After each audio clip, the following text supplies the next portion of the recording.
idea what the Grateful Dead are all about on a 6-game hitting streak leads off. Matt Cain's first pitch of the game, a fastball low 1-0.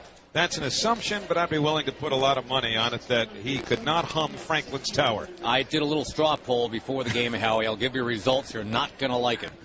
I'll expect it, though. The 1-0 hit in the air to deep left field. Back goes Cabrera at the track, at the wall. It is gone. Ruben Tejada leads off the game with his second major league home run. And the Mets have an instant 1-0 lead. And yes, he is trucking around the bases like he can't believe what he just did. That's the first time in 600-plus at-bats that he has hit one out. He hit it off of Matt Cain, who, by the way, has had a little issue this year with the home run ball. That's the 16th he's allowed. Last year he allowed only 9. What a long, strange trip around the bases it was for Ruben Tejada. Unfamiliar with it. And I guess we'll kind of leave the Grateful Dead metaphors there, although I'm sure they'll be all right. You can get No, we're done. 1-0 New York, just like that. Here's Jordani Valdespin, and he takes a called strike. 0-1. Well, give me the straw poll results now. 5 out of 7 Mets that I talked to had never heard of the song Uncle John's Band. So well, now, who did you ask, though? Because there is, there's the chance that some might and others would be less likely. The 0-1 to Valdespin, taken outside. Change-up, 1 ball and 1 strike. Didn't ask R.A. Dickey, did not ask Dan Wortham, the pitching coach, and I would have gotten 2 for 2, I know. Well, there you go. Yeah. So the poll was kind of skewered. Here's the 1-1 to Valdespin. Big swing and a miss at the changeup, and the count 1 ball and 2 strikes. I'm still buzzing, just in this booth about what Tejada just did, because he took a big swing the other night, and remember, didn't run real hard out of the batter's box, thinking he had hit it out, and he didn't. Now he actually gets it done. Here's the 1-2 to Valdespin. Fastball high, 2-2. You go back to the 5th of September. Not last year, but in 2010. Against Ruben Mateo of the Cubs. The only other major league home run for Ruben Tejada. So the 2-2 pitch to Valdespin. Slider in the dirt. They want to check the swing at third. No swing, says third base ump Bill Miller. And the count full on Valdespin. And officially, Howie, was 629 at-bats in between home runs for Ruben Tejada. So, the Mets with a quick lead. And Valdespin with a full count. The outfield shades the other way against him. And the payoff pitch on the way. Swung on and missed strike 3. Got him with a changeup. Down and away. Cain, taking advantage of the aggressive nature of Jordani Valdespin, pulls the string for the first out. So that'll bring up David Wright. And we'll take a look around the Giants defensively. They've got Peel at first, Terrio at second, Arias at short, Scudero at third, Cabrera, Blanco, and Hunter Pence making his Giants debut in right. Buster Posey catching Matt Cain. No news there. He has caught every inning or every start that Matt Cain has made this year. Really every inning. First pitch to right. Fastball taken low. 1-0. David just 3 for his last 31, batting at .329, still 5th best in the league. Took a great 3-2 curveball or 2-2 curveball from Lincecum last night. The 1-0 line towards third beyond the reach of Scudero. Base hit left field, hustling towards the wall, and Cabrera lets it go on the track all the way to the wall. Going to second and stopping there is Wright, and he's got a 1-out double. Melky Cabrera did not look particularly aggressive going after that ball, and it just scooted on him. Before the game, he got presented with the Heart and Hustle Award, and they might want it back, to be honest. It's weird to think about that anyway, that Melky Cabrera, who, as a Yankee, was not exactly Mr. Get After It, would get the Heart and Hustle Award. That's something that David Wright got as a Met this year. And no, he has not looked very into it defensively in this series. And David Wright with a loud double here. He's now 10 for 22 against Cain, and here is Ike Davis, who hasn't hit anybody since his big night Saturday in Phoenix. First pitch, slider in the dirt, ball 1. Would you believe that Davis, since that 3-home run, 4-for-4 game, has gone 0 for 13 with 9 strikeouts? No, that's the deal. His average down to 208 with 20 homers. That's tied for 7th in the league. 60 runs batted in. Has a home run and 3 trips against Cain in the past. The outfield straightaway is a left-hand batter. And the 1-0 slider in the dirt. 2 balls and no strikes. And Matt Cain having a little trouble here with the double to right. Now the first 2 pitches missing to Davis. All of that after a leadoff home run by Ruben Tejada. Just the Valdespine strikeout in between. Well, the Mets looking to pad a very early lead here. The shortstop Arias lined up right behind Wright. Kane looks that way in the 2-0. Right down the middle for a called strike, 2-1. Of course, every hit that David Wright picks up off of Matt Cain will feel especially good after having been beamed by Cain 3 years ago at Citi Field. 2-1 the count. Cain, the big right-hander, comes set. And now the 2-1 pitch on the way. Breaking ball low, 3-1. Cain is 6 feet 3 inches tall, 230 pounds. And it's hard to believe with his stuff and his pedigree, but he came into this season with a losing record of 69-73, but he's gone 10-3 this year to get over the 500 mark. Now he checks right at second. 3-1 pitch, pulled on the ground, foul down the first base line. So the count full.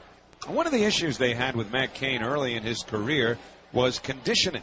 They just didn't think he ran enough or conditioned himself at all, and they have taken care of that to the point where they're much more satisfied with his stamina. And frankly, it's an issue that comes up when you talk about John Neese. And we'll dwell on that as we move a little deeper along into this game, particularly with Neese on the mound. But Mets are trying to find a way to keep him on the field for a full year. So now the payoff pitch to Davis. Swing and a pop fly going foul down the left field line, slicing into the seats. And the count remains full on Ike Davis. Hyundai has donated over $100,000 to the Hope and Heroes Children's Cancer Fund, benefiting Columbia University Medical Center and New York Presbyterian's Morgan Stanley Children's Hospital over the years. You throw in Tejada's homer, and this season's total contribution now $9,400. 3-2 to Davis. A run in, 1 out here in the first. Right at second. Cain stares at him. Now comes home, and Davis fouls it straight back out of play. So still a full count on Ike Davis. Mets with 2 extra base hits already in this inning, and that's been a Davis specialty. Of his last 31 hits, 22 of them have gone for extra bases. Just a single here would probably give the Mets a run, with Wright leading from second. Arias still pretty close behind him. And now the payoff pitch. Breaking ball, it's low. They want to check the swing at third. He held, says Bill Miller, and that's ball 4. So Davis draws the 1-out walk, and that's a rarity. Matt Cain's got great control. Coming into this game, he'd only walked 27 batters in 141 2/3 innings. So that ratio of 1.7 walks per 9 innings, 5th best in the league. And I could come in here, Howie, with just 4 walks and a little more than his last 4 weeks. He's not been walking much at all, so maybe that's a good push towards getting back to where he needs to be. 4 walks in his last 33 games now, to be exact. So here's Daniel Murphy, left-hand batter. Cain checks the runners, works from the stretch, and the first pitch to Murph. Fastball right down the middle, a call strike, 0-1. Murphy cooling off a bit. He's 0 for his last 8. But over his last 29 games, he's hit .373. His average has dropped a shade under 300. It's at .299. The infield set up a double play depth. Cain will throw a sinker. And the 0-1 again taken down the middle. That one looked more like a slider. And the count, no balls and 2 strikes on Murphy. Daniel, a .323 hitter with men in scoring position, trying to pick up right here. Although there's plenty of clear sky overhead, the entire field is in shadows right now. No sunlight on the field. The 0-2 on the way. Fastball high. 1 ball and 2 strikes. But you've got one of the great sights, really, in all of baseball. You look out into the bay around McCovey Cove. You can see all the way across to Oakland, where the A's play their games. The house that Al Davis messed up. What a monstrosity he turned that into when he moved the Raiders back. Not that it was ever anything pretty. Here's the 1-2 to Murphy. Swing and a tapper foul off his leg, and he's going to hobble around home plate a bit. The count's still 1-2. No, at least he had a great view of the mountains out behind the center field wall, but he built what they called Mount Davis, a whole new section of seats that closed everything off. And he might as well have been sitting at old Veterans Stadium in Philadelphia at that point. I think most people around the game would probably call the Oakland Coliseum, or whatever corporate name it goes by these days, the worst building in all of baseball. The Oakland Mausoleum, Yep. Many people used to call it. So right at second, Davis at first with 1 out. Cain ready. Here's the 1-2 to Murphy. And a slider in there for a call, strike 3. Murphy kind of flips the bat. Thinking that pitch was down, he turns to say something to the home plate ump, Dale Scott. He's the crew chief. So now 2 men away, both via strikeout, and Jason Bay will be the batter. And looking at a replay, I think Murph might have had a point there. That pitch was down. He was still hollering at Dale Scott, who was a very mild-mannered sort. And Murph usually keeps his yapper shut, too, but he's pretty hot right now. Well, here's Jason Bay, who's anything but, hitting just 162. The first pitch on the way, slider, and that hits the outside corner, a called strike. Jason just 1 for his last 26, 5 out of 42 since coming off the DL. Didn't start last night because he fouled the ball off his calf, and it stiffened up on him. The 0-1 slider on the outside corner, strike 2 call. Boy, it seems like any time somebody starts off Jason with a couple of sliders, it's 0-2. We've been seeing that since he's come off the DL. One good note, Jason Bay in the past against Kane has hit him okay, 4 out of 10. But he's behind him here, 0-2. Runners lead second and first. And the pitch. Another slider, that's low and in the dirt. Off the plate away, and the count 1 ball and 2 strikes. It's going to be close to a 30-pitch first inning by the time Matt Kane is done. And the Ruben Tejada home run leading it off. I know it's salute to Jerry Garcia tonight. We didn't hallucinate that, right? That actually happened. Oh, no. Nope. In real time. And now the 1-2 pitch to Bay. Fouled back to the screen. He had a little bit of a late protective swing at a fastball there at 93 after those 3 straight sliders. I could see Bill Walton here, probably the world's foremost, at least as far as public image goes, deadhead. Mm-hmm. Tallest deadhead out there for sure. Doesn't get around all that well anymore because of those chronic back issues. 1-2 to Bay. Run in here in the first. Right at second. Davis at first. The outfield around towards left. Kane sets. 1-2 pitch. Slider low outside. Ball 2. Matt Kane now lives in Mason, Arizona. He was born in Dothan, Alabama. First round pick of the Giants 10 years ago. And, of course, earlier this year signed a huge contract extension. All told, 6 years, $127.5 million. Cole Hamels just outdid him a little bit. Now the 2-2 pitch. Off the plate, low outside. And so Bay has been able to work this full after falling behind 0-2. And that means that the pitcher, the runners are going to have the automatic start with Wright at second and Davis from first. They'll be going on the 3-2 pitch, and it will be the 30th thrown by Kane in the inning. Kane comes set. The runners go. The payoff pitch popped in the air to right field, right where Hunter Pence is stationed. He's under it, and Pence makes the catch, side retired.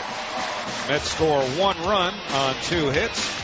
No errors. They leave 2, middle of the first inning, on a Ruben Tejada leadoff homer. The Mets won. The Giants coming up on the WFAN Mets Radio Network. Let's go Mets! FAN! 1877 Cards for Kids. KARS.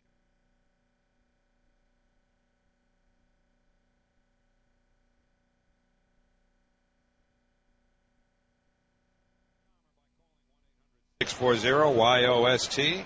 Took 629 bats or at-bats and nearly 2 full years, 23 months anyway, but Ruben Tejada has hit a home run, and it gives the Mets a 1-0 lead for John Neese, who faces left-hand hitting Gregor Blanco to start the bottom of the first inning. Blanco just 7 for his last 42. The first pitch, fastball inside and low, 1 ball and no strikes. Blanco a .242 hitter, 5 homers, 26 RBIs. And the 1-0, low outside, a cutter, 2 balls and no strikes. Blanco playing in place of the injured Angel Pagan, who messed up a couple of knuckles in frustration in the dugout a couple of nights ago. 2-0 fastball down the middle for a called strike, 2-1. He got off luckier than Ryan Sweeney of the Red Sox did. The 2-1 on the way to Blanco.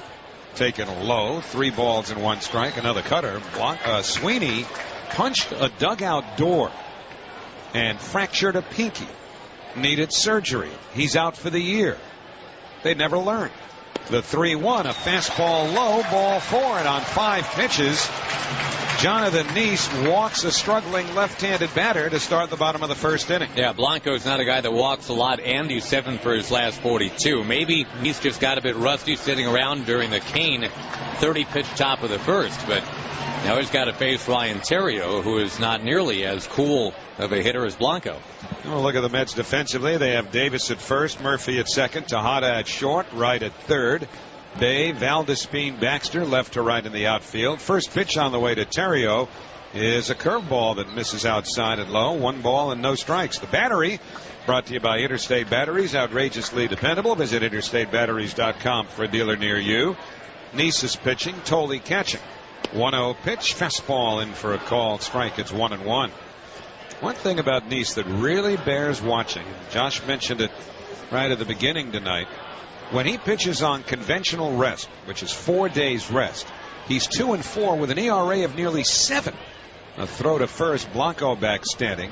6.90 ERA, and so it was when he made his last start and was knocked around in Phoenix on full rest on Friday. But when he gets extra rest, he's a different pitcher. The 1-1 curveball in the dirt, blocked by Tolley, throws behind the runner at first, and Davis has to come way off the bag to field the weak 1-hop throw.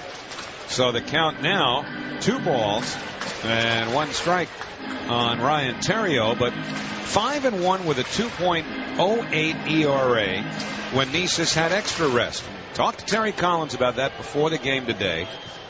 Of course, they are very aware of it, and they're trying a number of things. They think his conditioning is okay. The 2-1 fastball in for a called strike. It's 2-2. Remember, this is a guy who has been hurt late in just about every year that he's pitched in the major leagues, the last few. 2-2 the count. The pitch, fastball foul down the first base line, out of play. And the count still 2-2. Last year he had a strain on his right side season, and he had that terrible hamstring injury a couple of years ago. 2-2 the count to Theriot, and the pitch in there for a call, strike 3. He slipped a cutter by him. Theriot doesn't think so, so Dale Scott's not making a whole lot of friends in the batter's boxes, but 1 out. Blanco still at first, and Melky Cabrera, who has just annihilated left-handed pitching, is coming up. The numbers on Melky are almost impossible to fathom. He has hit .421 batting right-handed this year, and yet that's not even the highest mark in the National League. Andrew McCutchen's been even better. First pitch, fastball of the knees, a called strike, 0-1. McCutchen's hit .457 against the lefties, and McCutchen leads the league in hitting. Cabrera is second in the National League in batting. McCutchen is still well into the 370s right now overall. Throw to first, and back standing is Blanco. And if the Pirates indeed make it to the postseason for the first time in about 20 years, I don't know how you can't consider him to be your MVP frontrunner right now. It's a great story what's going on in Pittsburgh, and he's the biggest part of it. The 0-1 line down the right field line. It's slicing towards the corner. Foul ball.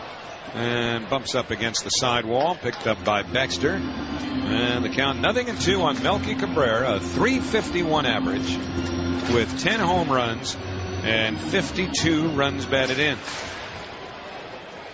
He leads the majors in hits. Last year he had 201. He's on a pace for 232 this year. That would be a San Francisco record. Throw to first, and Blanco back in. That's right, Melky Cabrera. Raise your hand if you saw this coming. This is the 4th team he's been with in the last 4 years, between the Yankees, the Braves, the Royals, and now the Giants. A throw to first, and a better one would have had Blanco, because he was picked off, but the throw was high, and Blanco gets back in. Nice with a good move, but not a good throw, as it was up and wasn't even his pickoff throw, but Blanco looked like he might have been going. Now the 0-2 on the way, a curveball tap foul back to the screen. So Nice 7-5 on the year with a 3.86 earned run average. Also a real rarity when he walked the leadoff batter Blanco. He had walked just one batter in 27 innings. Matt Cain hardly walks anyone. He's walked someone. The 0-2 swung on and missed, strike 3. Got him with a cutter. And Neese picks up his second strikeout. 2 men away. And Buster Posey coming up.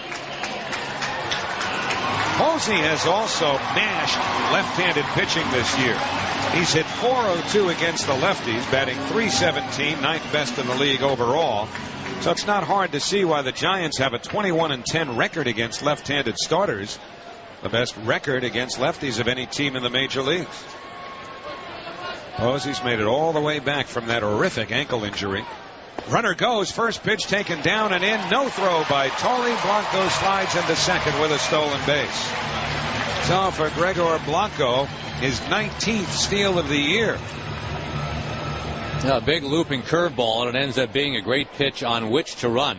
No chance for Tolley. So the tying run in scoring position with 2 out and a 1-0 count on Buster Posey, who hit .381 during July. Now Neese delivers a curveball, and that bends in for a called strike. It's 1-1. The thing the Mets want Neese to do is not give up on that curveball if he doesn't have it early. There have been times when he's either gotten hit with it or he can't throw it for a strike in the first inning or two, and he puts it on a shelf. But it's a real good pitch for him, and Mets don't want him to give up on it.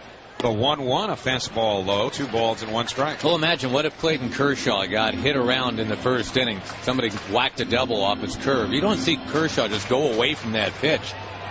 He's got enough confidence in himself and certainly in that pitch to just keep throwing it. 2-1 the count to Buster Posey, who thinks the game from a catcher's perspective. And the pitch on the way, a fastball in for a called strike. And it's 2-2 to Buster. Kind of sneaking in a fastball there. It was only 88. And Posey just kind of blinked at it. Neese has been between 88 and 91 here in this first inning.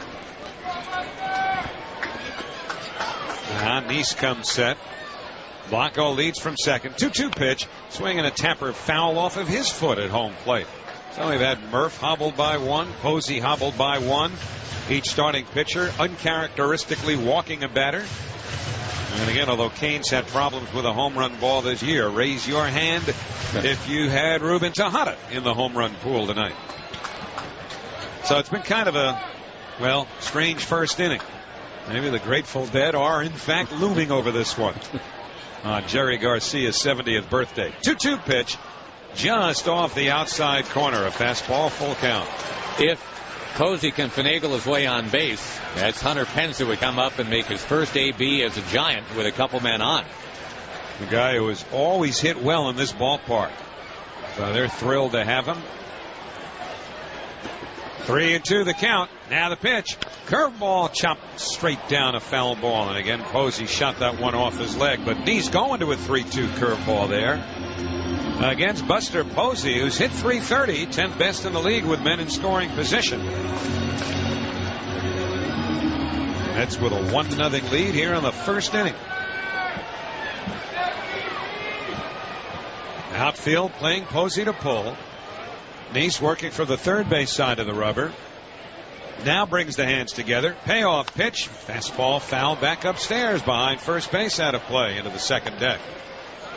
AT&T Park, a 3-tiered ballpark. And as you get out towards right field, in front of McCovey Cove, you've got a 25-foot high wall. There are just a few rows of seats atop that wall. And then a little walkway behind it, and then the water. Payoff pitch on the way is low. Ball 4. He missed with a cutter. Neese has walked 2 in the inning. And Hunter Pence getting what amounts to a semi and now morphing into just about a complete standing ovation in his Giants debut. Hunter Pence, ladies and gentlemen. Good player. Not a Hall of Famer. Not on a Hall of Fame track. But they love him already. I think what they love, too, Howie, is what it represents. The Dodgers went out and got a lot better, and the Giants took one big swing for the fence with Pence. That's the best they could bring in, and they know he fits this ballpark and this ball club very well. He goes all out all the time, and the Giants can use a little bit of that. He's a .329 career hitter in this ballpark, and he's fortunate he's here. The first pitch on the way, a curveball low, 1-0. By the way, he's only 3 for 21 against Neese. But before they completed the deal for Pence, the Giants had a deal agreed upon with the Cubs to bring Alfonso Soriano here, and Soriano, exercising his 10-5 rights, vetoed the trade. The 1-0 fastball in for a called strike, 1-1. So it could have been Soriano. Instead, it's Hunter Pence. And Pence, the former Philly, former Houston Astro, on the year, batting .271 with 17 homers, 59 RBIs. Arbitration eligible next year. The 1-1 fastball misses outside. 2 balls and 1 strike, making about $10 million this year. And we'll stand to raise that if it goes to arbitration, and see whether or not the Giants get what they expect from him. Perhaps talk long term. Here's the 2-1 pitch. Curveball popped up, foul outside first, playable for Davis, backs up, makes the catch on the dirt, side retired. No runs, no hits, 2 walks, 2 left at the end of 1. The Mets won, the Giants nothing on the WFAN Mets Radio Network.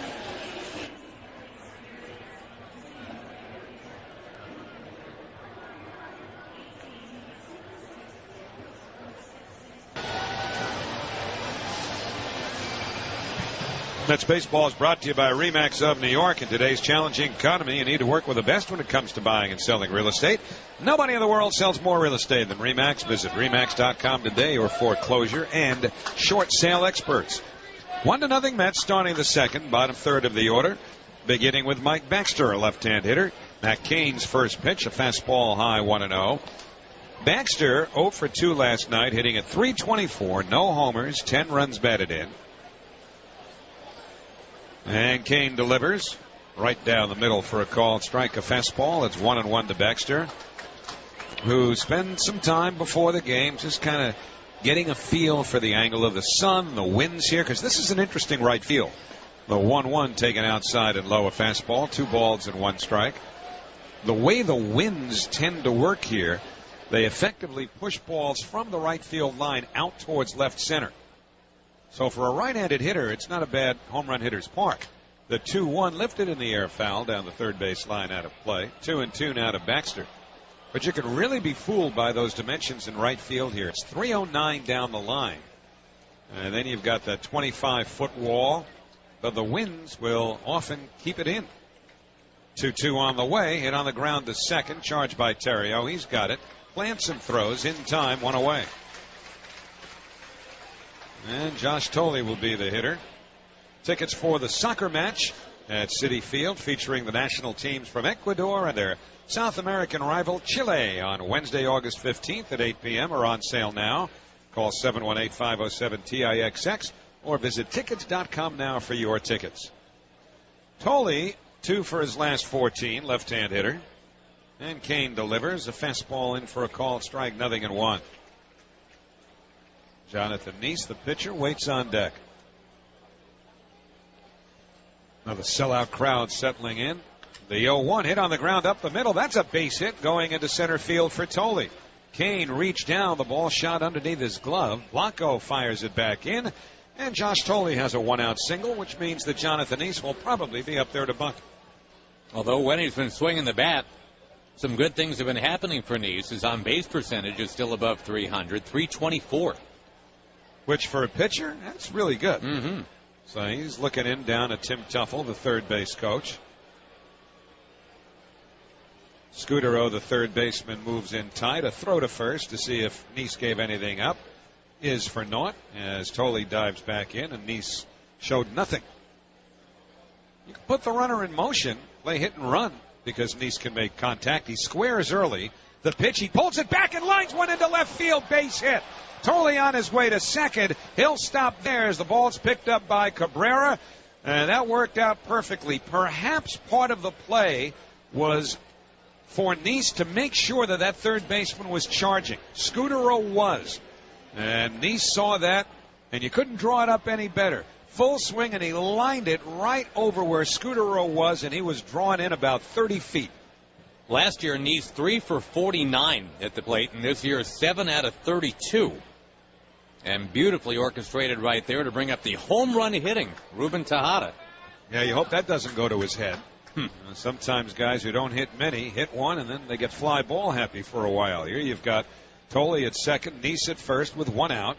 And Kane deals. Fastball hit on the ground left side. Base hit left field. Totally to third. He'll be held there. Cabrera up with the ball. Flips it back in. And the Mets have the bases loaded with one man out for Jordany Valdespin. That's 3 straight hits now off of Matt Kane. 5 in all through 1 2/3 innings. So, folks, every once in a while your game can actually be decided as early as now.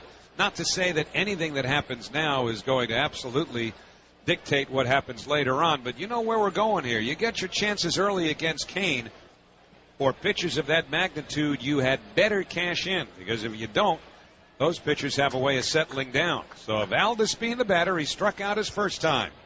Kane from the stretch delivers. Fastball high, 1-0. Well, and Valdespin, who was very susceptible to the breaking stuff in that first at bat, needs to probably show some patience here. Yeah, David Wright and Ike Davis coming up. Tolley at third, Neese at second, Tejada at first. No great speed there at all. The 1-0 on the way. Slider in for a called strike. And it's 1-1 to Valdespin. Tejada, by the way, was the 15th batter of the game. Geico wants you to know that a 15-minute phone call can save you 15% or more on your car insurance. Call 1-800-947-AUTO or visit geico.com. Kane working from the stretch. The outfield not deep. They're a step towards left against the left-hand batter. Kane sets the 1-1 pitch. Fastball in for a called strike. It's 1-2. That pitch was over the inside part of the plate, and the normally aggressive Valdespin let it go by. And now that it's 1-2, it kind of sets up for Kane to do what he wants with the breaking stuff. You got to guard against that for sure. Valdespin waved it one down and away, striking out in the first inning, and now Kane's ahead of him 1-2. Comes set, checks the runners, and now the pitch to Valdespin. Pop foul coming back into the seats just to our left. It was a fastball that he ran in on Jordany Valdespin. So you've got Matt Kane having thrown 43 pitches already. The Mets scored a run in the first inning on the Tejada homer. Then they had 2 on with 1 out, but couldn't get any more. Now they have the bases loaded with 1 out. But Valdespin behind in the count, 1-2. Kane comes set. Checks the runners. Here's the 1-2 pitch. Fastball chopped towards third. Backhanded right at the line by Scudero. Steps on the bag. Has no other play. So the force play retires Neese, but Tolley scores. Tejada goes to second. On at first via the fielder's choice is Jordany Valdespin, and the Mets have a 2-0 lead. Had Scudero been playing a bit closer to the bag, that's simply a 5-3 double play. But as he went to field it on his backhand, his feet went out from under him, and he just kind of crawled to his own base. That's the only play he had. So 5 unassisted to retire Neese. And now with runners at first and second, here's David Wright, who ripped a hit to left that was basically played into a double by Melky Cabrera. Might have been a double either way, but Cabrera didn't look all that interested in it. First pitch, slider outside, 1-0. It was a line drive single to left. Cabrera was playing pretty well where he is now, which is, average distance from the left field line. But he just didn't go all that hard after that ball, and it kept rolling on him and went all the way to the wall. A 1-0 pitch. Fastball in for a called strike. 1 ball and 1 strike to Wright. David now 10 for 22 against the guy who beamed him back in 2009, Matt Kane.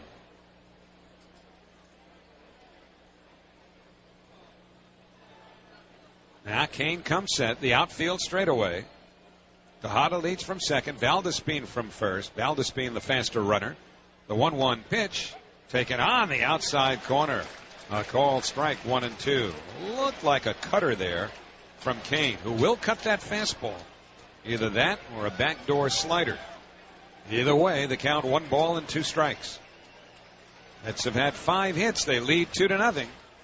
2 on, 2 out in the second. Kane ready. The 1-2 pitch. Breaking ball up high. Ducks underneath it, and the count 2-2. And even though it was a curveball, David Wright, only human, has a flashback. Absolutely. He ducked right under where it would have hit him, which was pretty much right on the N and the Y on his helmet. But David will grit his teeth even harder with a count now 2-2. Tejada leading from second. Valdespin from first. Kane ready. Checks the runners. The pitch. Swung on and missed. Strike three. Got him with a cutter, and that retires the side. Mets settle for 1 run on 3 hits. No errors, 2 men left. They've left 4 on through 2 innings. And in the middle of the second, it's the Mets 2, the Giants nothing on the WFAN Mets Radio Network. Let's go Mets! FAN! We don't have.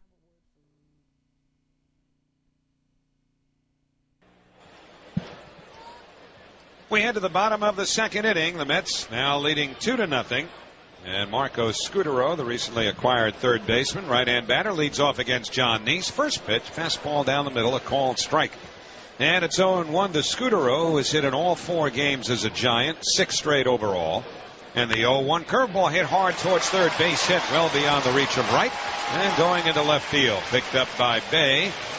He plays it back into Tejada, and for the second straight inning, the Giants have the leadoff man on.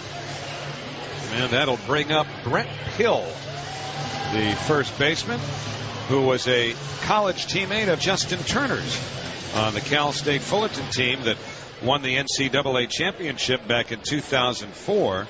And there's also a Pill in the Mets organization, Tyler Pill, a pitcher. Pitch on the way to Brett, a right-hand hitter taken low 1-0. Tyler last year played for Brooklyn. Now he's pitching for St. Lucie, pitching fairly well. Earned run average under 3. So somebody to keep an eye on. The 1-0 fastball in for a called strike. And the count 1-1 to Brett Pill. And you mentioned the Port St. Lucie team, Howie. Phil Regan is the pitching coach down there. Here's the 1-1 fastball downstairs, 2-1. He used to beat up on these San Francisco Giants when he was an L.A. Dodger. Relief pitcher that would come in and, as they say, vulture a win or 2 or 16, as he did in 1 year. 2-1 pitch on the way. Fastball hit on the ground to short. Tejada backs up, fields it, throws to second one. Murphy to first, double play. Well, turning 2 has not come easily to the Mets during this series.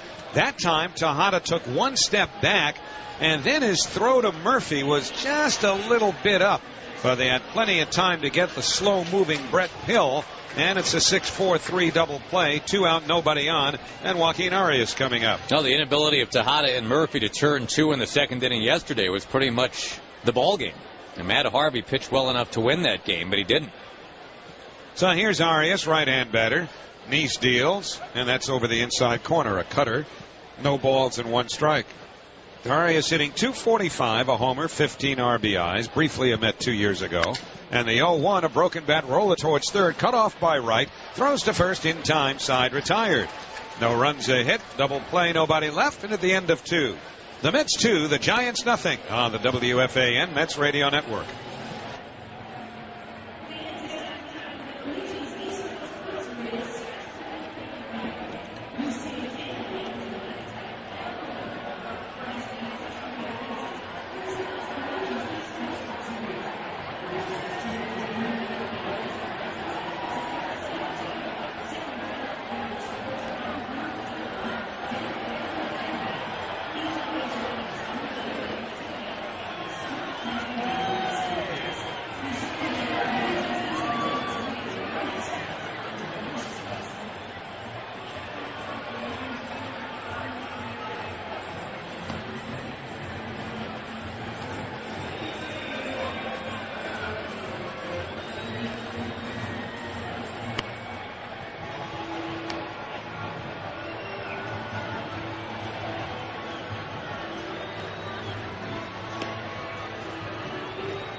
Kane is outside 3-2. Now, Davis drew just his 5th walk in essentially the last 5 weeks in the first inning.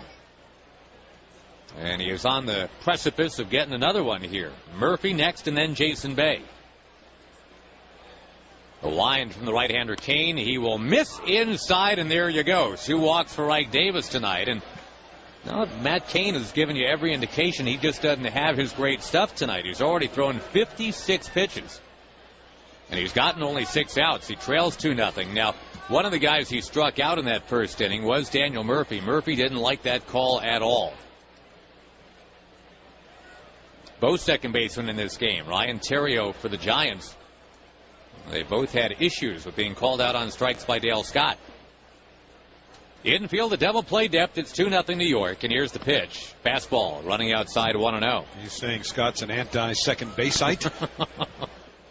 It just so works out that way. And both guys were pretty loud about their disagreement with that strike zone of Dale Scott.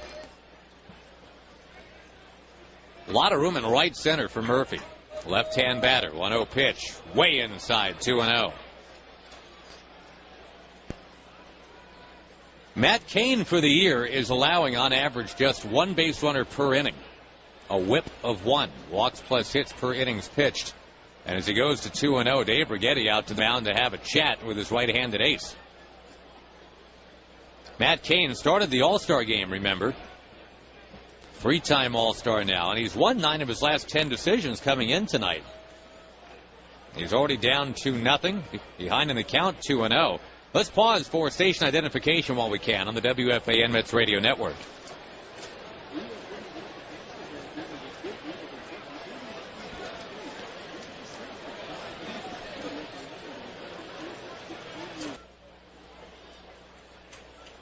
With Howie Rose, Josh Lewin, and here in the third inning already, there's going to be some action in the bullpen for San Francisco. George Contos, the right-hander, starting to get loose. The tough-to-walk Ike Davis has walked twice tonight. He's at first. Murphy ahead in the count, 2-0. And the pitch, lobbed outside. 3 balls and no strikes. Cain's got an ERA of just around 2 at home here this year. And usually pitches very well against the Mets. 3-0 pitch, taking all the way. And it's outside, ball 4. Well, just like Madison Bumgarner didn't have his great stuff in the opener of this series, Matt Cain, the man that authored a perfect game earlier this year, far from perfect tonight. He's walked the first 2 men here in the third, brings up Jason Bay.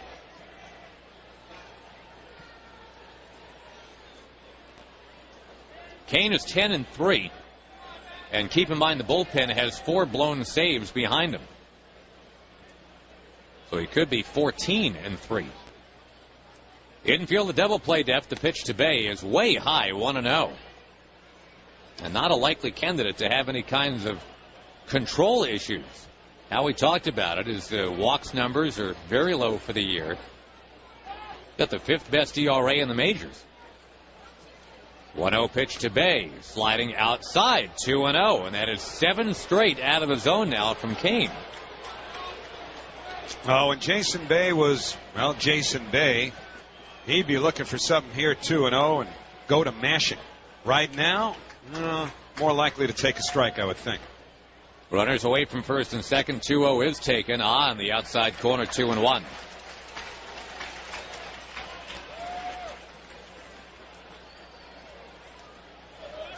Bay just 1 of his last 27. And his batting average for the year, $161. Outfielders a bit towards left against him. The 2-1 pitch taken right down the middle. It's 2-2. Well, again, when you're an accomplished hitter and you see a pitch like that, you do some damage with it. When you've been where Jason Bay has the last couple of years, you lose your aggression. And that's as good a pitch as he'll see this entire AB. 2 on, nobody out. Baxter on deck. Now the wind and the 2-2 pitch. Got him swinging. Dialed it down. Just an 80-mile-an-hour offering. And Bay was a little bit out in front of it for the first out of the inning. He got himself out as much as anything there. First he takes a great pitch on 2-1. And then gets into a more defensive mindset and goes after a pitch out of the strike zone. Yeah, and that softer slider is what finished him off. He's basically got 2 kinds of sliders. One that'll throw 87-ish, the other more like 81. Here's Baxter. And the pitch tapped foul down near first. No balls, 1 strike. Mets ahead 2-0 with a run in the first and in the second. Trying to go to 4-3 on the road trip. That's already just 1 for 6 with men in scoring position. Well, and in this tough stretch they've had since the All-Star break, that's been a big issue. Those lack of hits with a runner in scoring position. Check of the runner off second by Kane. The Alabama native brings it and misses low. It's 1-1. Over the last 15 games, they've hit just 208 with men in scoring position, and continuing the trend to this point when they've clearly got a good pitcher on the ropes. Yeah, this is where you want to get Matt Cain. You've already got Contos forming in the bullpen. You've got 2 runs in. Time called. Baxter steps out. Another lefty on deck, Josh Tolley. Cain's got the sign from Posey. The wind in the pitch. It's low. In the dirt, in fact. Knocked down by Posey. 2 balls a strike. 2-0 Mets. And if indeed you are smart enough to be wearing a coat, it is some kind of night out here in San Francisco. Big full moon just starting to become visible over the water. As you peek out into right center field, you see a ship that's moored out there in the basin. Beyond that, the big perfect white moon as it's getting to dusk here in San Francisco. The 2-1 pitch to Baxter, swung on and missed. 2-2. There's the fastball. Liveliest fastball we've seen from Cain in a little while. Frankly, that was about the pitch he gave to Jason Bay, which Jason took. A little bit of everything for Baxter so far. Fastball, slider, and a changeup in this sequence. 2 balls, 2 strikes, 2 on, 1 out. And the 10-3, Matt Cain sets, kicks, and fires. Taken. Little low, 3-2.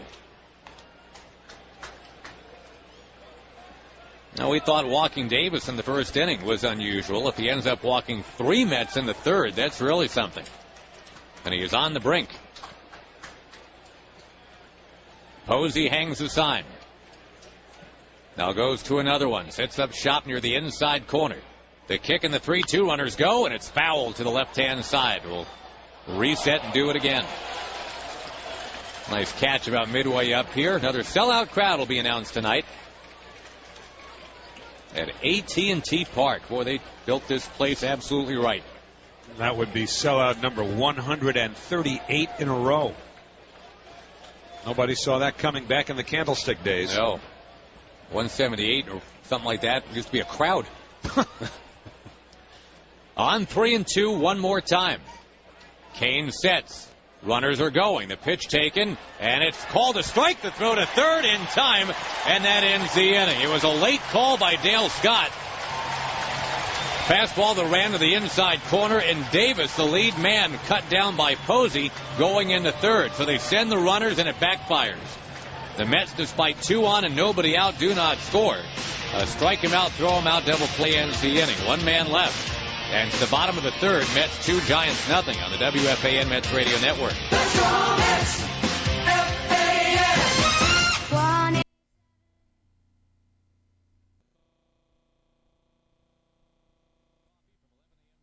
Participating New York tri-state area Wendy's. Matt Cain against Jonathan Neese, and the pitch is up and outside, 1-0. Purchase required in Manhattan. Wendy's, now that's better. The Mets do have a lead of 2-0 as we play in the bottom of the third.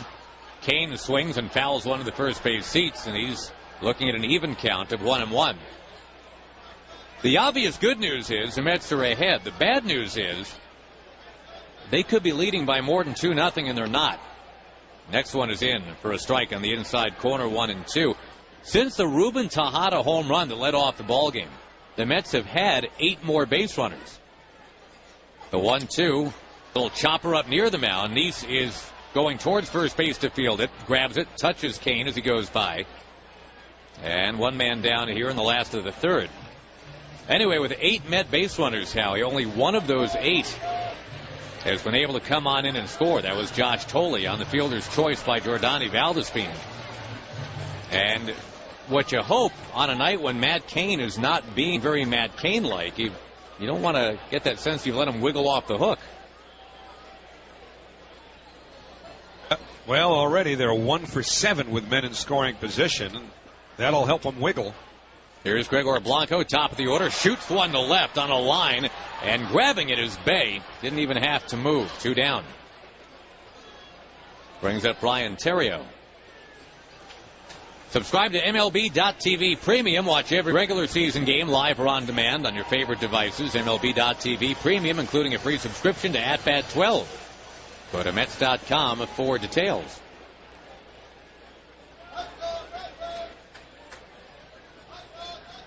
Day game tomorrow, the finale of the 4-game series. Be 3:45 New York time. Pitch on the way to Terrio. Fastball brushing the outside corner. Strike one. Chris Young against the former Cy Young winner Barry Zito tomorrow. Then it is on to San Diego. 0-1 breaking balls outside. 1-1. Nice is allowed only the one hit. Leadoff single by Scudero in the second inning. He was promptly erased on a double play. 1-1 pitch. Bouncing ball near third. Right at the line. Goes into foul ground. Cross body throw. Bounces to the bag in time. Mike Davis has it. And Terrio is out on a fine play by David Wright. No runs, no hits, no errors, none left. End of 3. Mets 2, Giants nothing on the WFAN Mets Radio Network.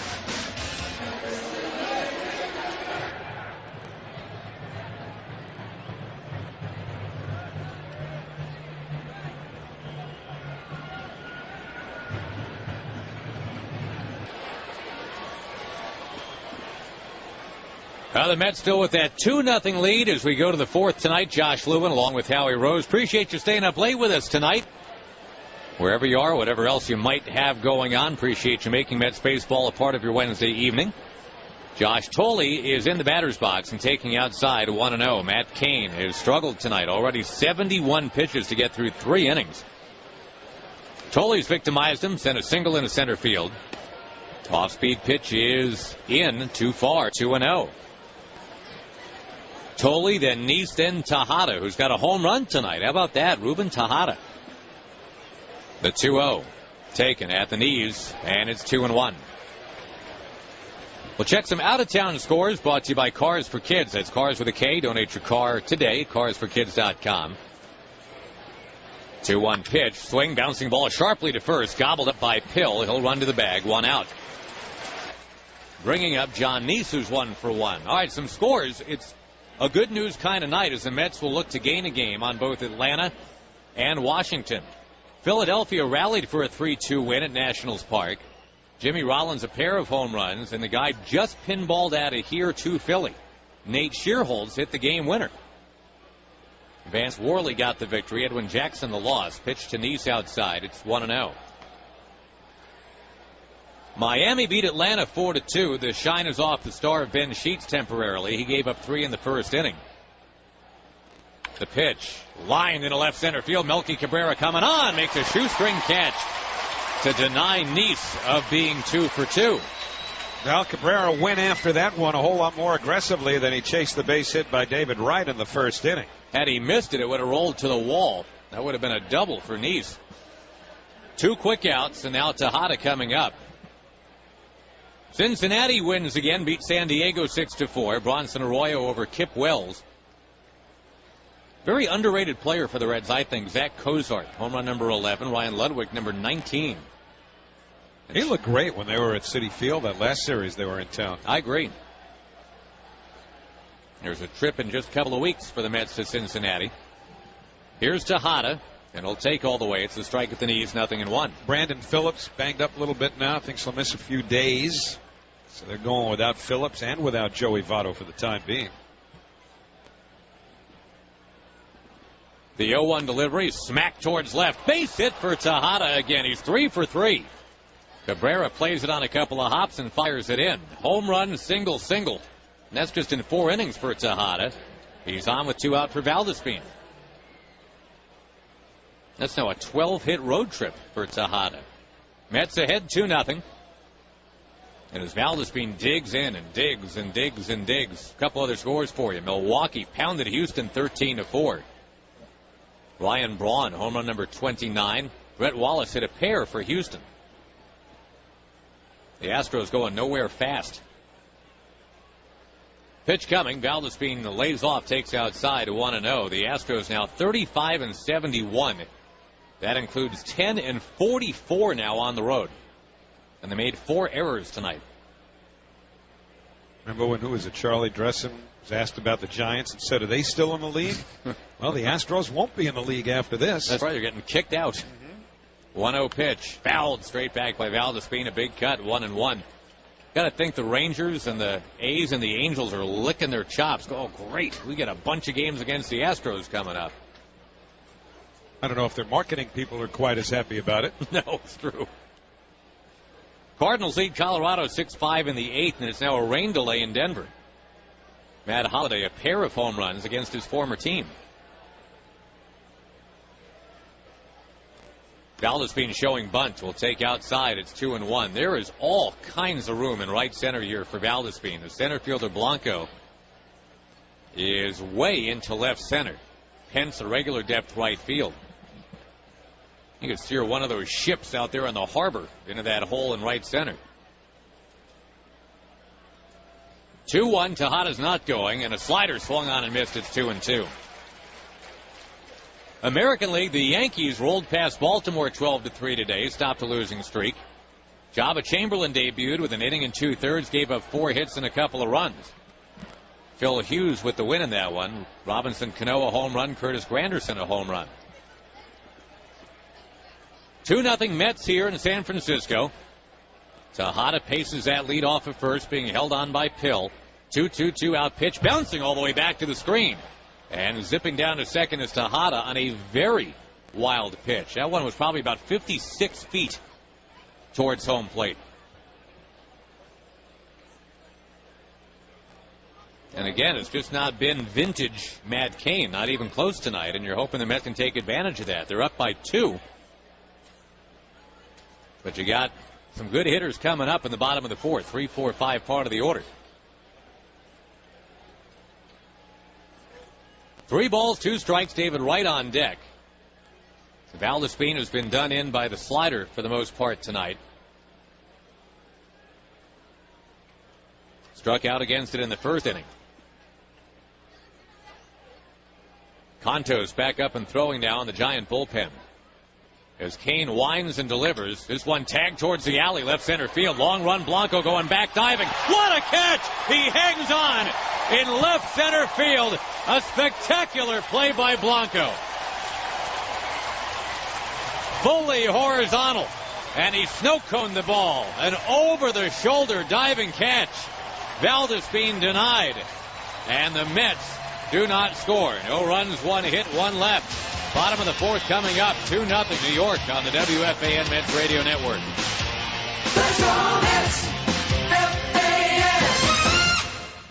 Today, my... Here comes Buster Posey. On 3-2, Neese working quickly. Here it comes. Swing and a hot shot towards short, but there's Tejada. Got it on a couple of hops, throwing across perfectly. 1 down.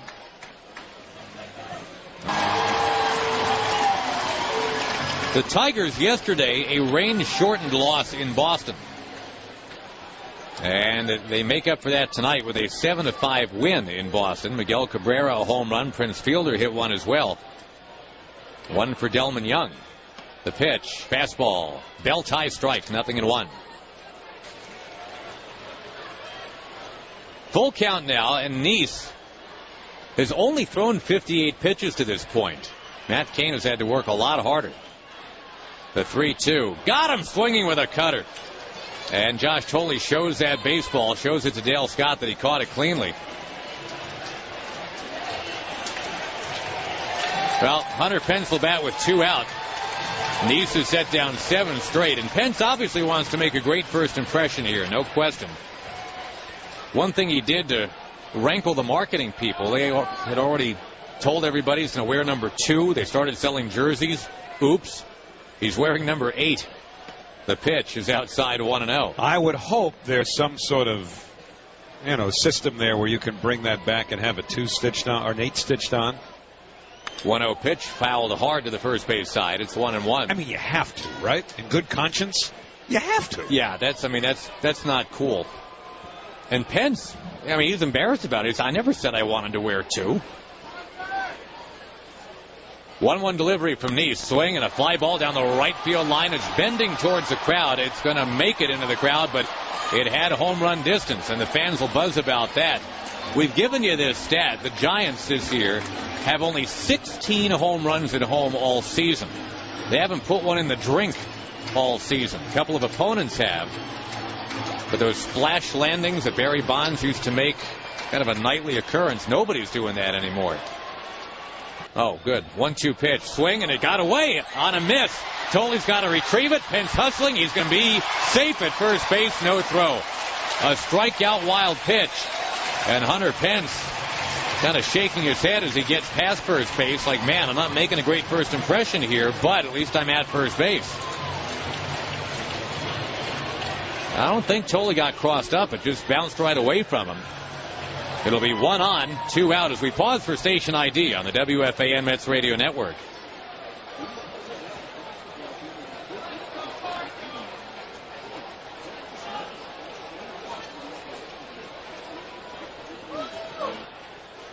Mets ahead 2-0. Marco Scutaro looks at a curve on the inside corner, strike 1. A strikeout wild pitch has Hunter Pence at first. He's a bit of a base stealing threat, you'd have to think. Scutaro, a real good contact hitter, is going to take one inside to count 1-1. Brett Pill on deck. Still only 1 hit for the Giants. That's on 67 pitches from Nice. 1-1 taken inside, 2-1.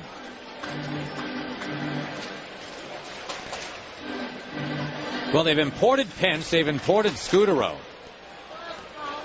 from the Phillies and the Rockies, respectively. Never did add to their bullpen, did the Giants. Here's a rock in the 2-1 that's taken inside. 3 balls and 1 strike now. 2-0 New York.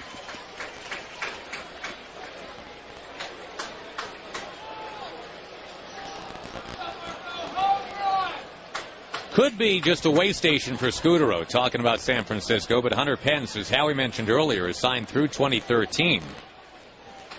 3-1 pitch. Swing and a chop ball near second base. Murphy backing up, has it deep, throws, got him at first by a step.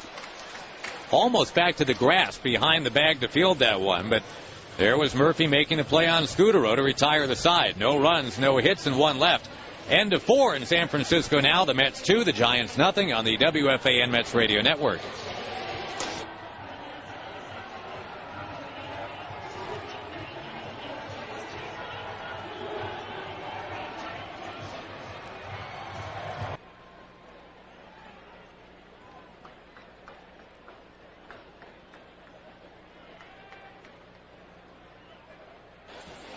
Mets ahead 2-0. We go to the 5th, and here's Howie Rose. All right, Josh, thanks. David Wright in leadoff against Matt Cain. David 1 for 2. The first pitch, a fastball fouled back upstairs behind home plate. 0-1. This 5th inning is brought to you by 5-Hour Energy. Hours and hours of energy. It'll be Wright, Davis, and Murphy. 3/4 of the Mets infield due up here in the 5th inning.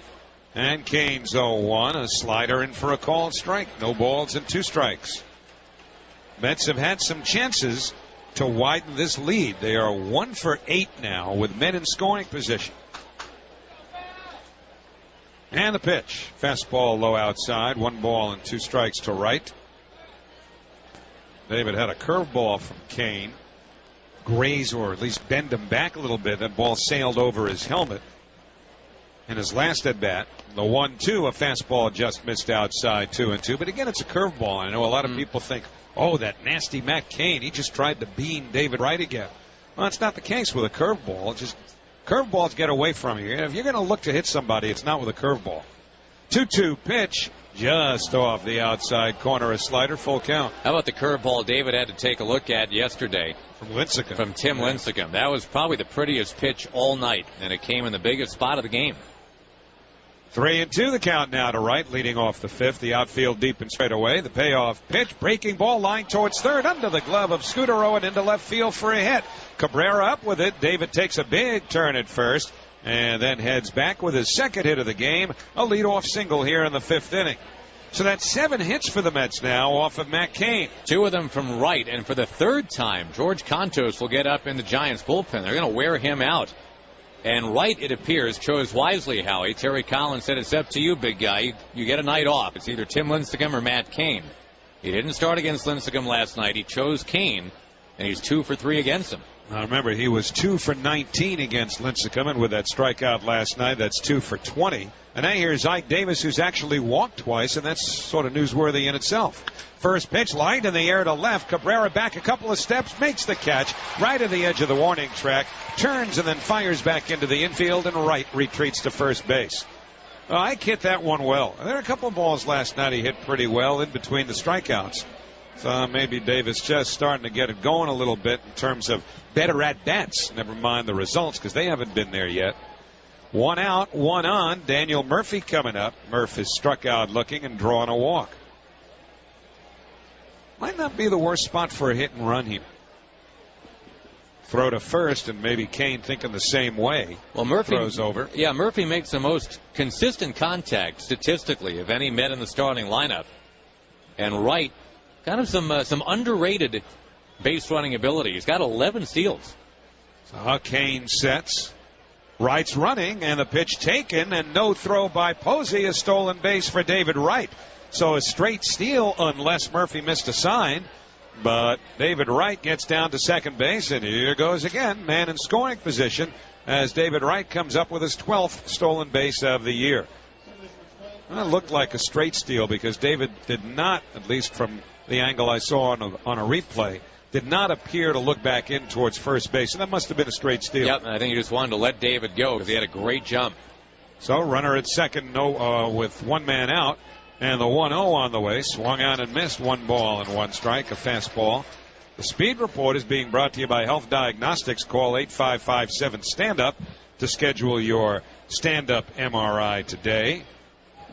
So Mets with a stolen base there. A couple of nights ago in the first game of this series, they had 2 stolen bases. 3, actually. 3 stolen bases on Monday night.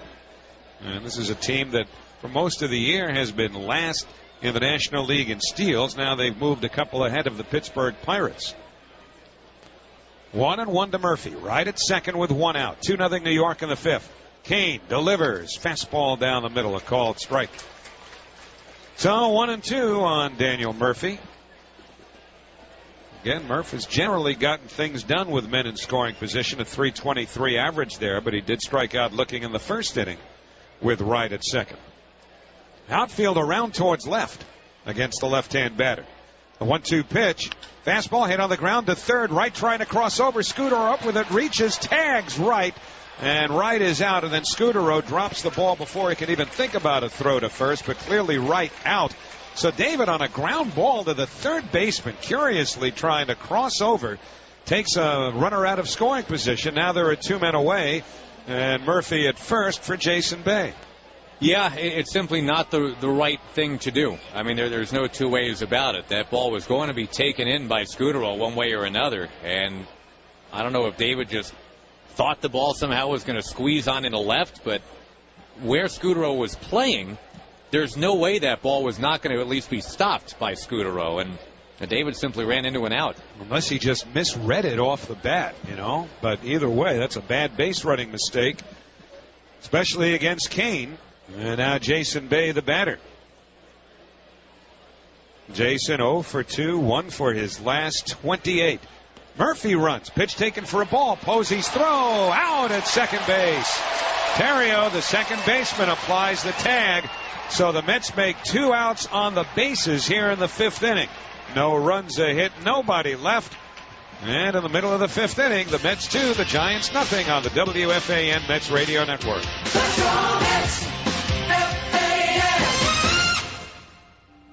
My father.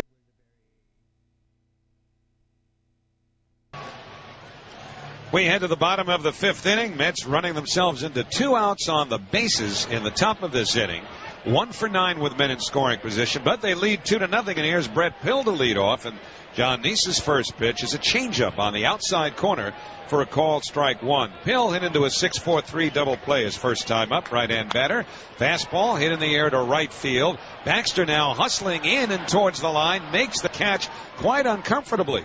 And that's the first out. Well, Mike Baxter did not get a chance in right field last night. That was his first chance in right field tonight. We told you how that wind is going to knock balls back. And Mike Baxter just found out firsthand. That was a rather circuitous route he took to that ball. but understandable. The first chance he's had here. 1 up, 1 down. Joaquin Arias, the batter. And the first pitch shows bunt, pulls it back, takes a fastball outside. 1 ball and no strikes. Now the pitcher's spot is due up next, but Justin Chambers has come out on deck, so it looks like that's going to be it for Matt Cain. The 1-0 chopped to third, fielded right behind the bag by Wright, throws low to first, and Davis can't dig it out. The ball caroms into foul ground, and both Tolley and Murphy are unable to keep it from rolling into the corner of the dugout, and that is going to allow Arias to go down to second base. Boy, that's a huge play, and Wright played it very casually across. Davis normally makes that pick, and there's just a little opening where that ball could have snuck in. You were hoping that it just would have hit the railing and stuck around, but that didn't happen. Well, let's see if they call that a hit and an error or just a 2-base error. But either way, Arias in scoring position now.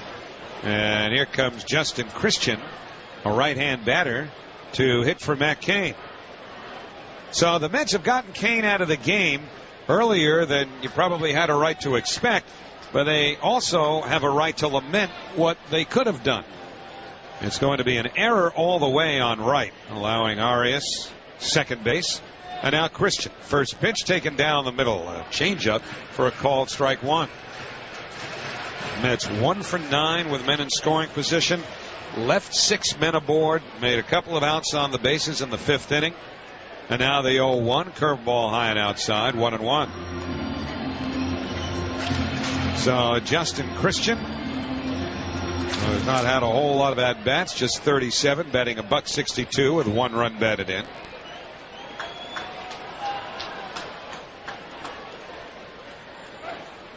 And now time called.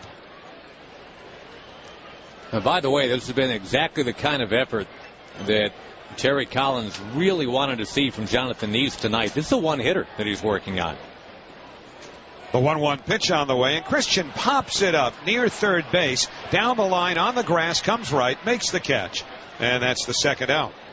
It's frustrating because Neese, and you know this better than I do, Howie. You've seen him longer than I have. He's got it in him. And Terry was saying before the game, you watch, he can put up some zeros tonight. He's put up a bunch of them. Well, he's one of those guys who every now and then needs to be challenged. And even given a little kick in the butt to get him going. Remember earlier in the year, after a couple of sluggish starts, they challenged him to be a little bit more aggressive, to work harder at his pregame preparation, and he responded with a great outing in Pittsburgh. Well, here's Gregor Blanco. Blanco has walked and flied to left. First pitch, breaking ball outside, 1-0. Mets leading 2-0. Mets baseball is brought to you by RE/MAX of New York. In today's challenging economy, you need to work with the best when it comes to buying and selling real estate. Nobody in the world sells more real estate than RE/MAX. Visit RE/MAX.com today. Your foreclosure and short sale experts. The 1-0 pitch. Fastball hit on the ground to second, right at Murphy. Down to a knee. Has it. Throws to first in time. Side retired. It's a good job by Neese to work around the 1-out error by Wright. No hits, 1 left to the end of 5. 2-0 Mets on the WFAN Mets Radio Network.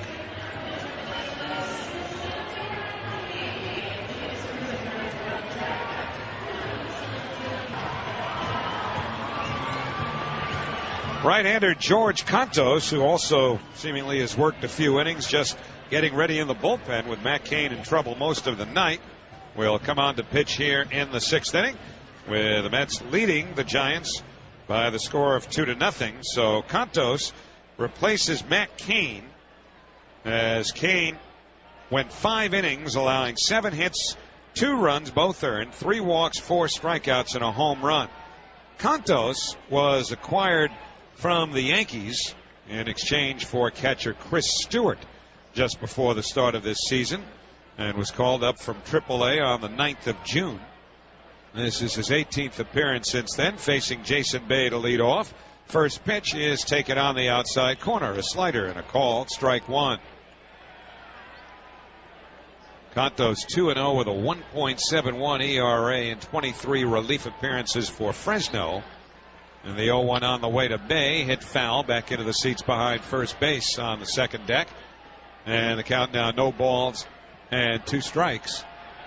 With the Giants, In 20 and a third innings, he's allowed 20 hits, 5 earned runs, a 2.21 ERA, and no one-loss record.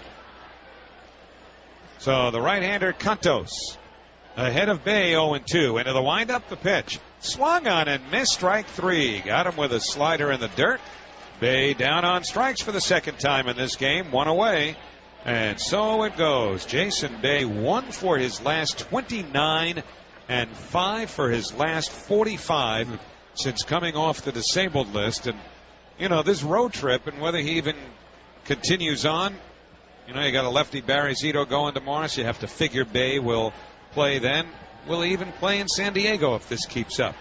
Here's Baxter, a left-hand batter. First pitch hit foul into the seats behind third on the second deck, and the count 0-1. All of the intimations from Terry Collins has been that Bay is going to get this road trip to get the number of at-bats under his belt that the Mets feel they need to see before they can be sure what the deal is with him to prove that he still has something. The 0-1 chopped to second, charged by Terrio, fields it at the waist, flips to first in time, 2 men away. But then the question, Josh, becomes, okay, suppose nothing changes. And then the Mets get home and Bay's hitting 140, and you say, we can't run him out there anymore, at least not on a regular basis.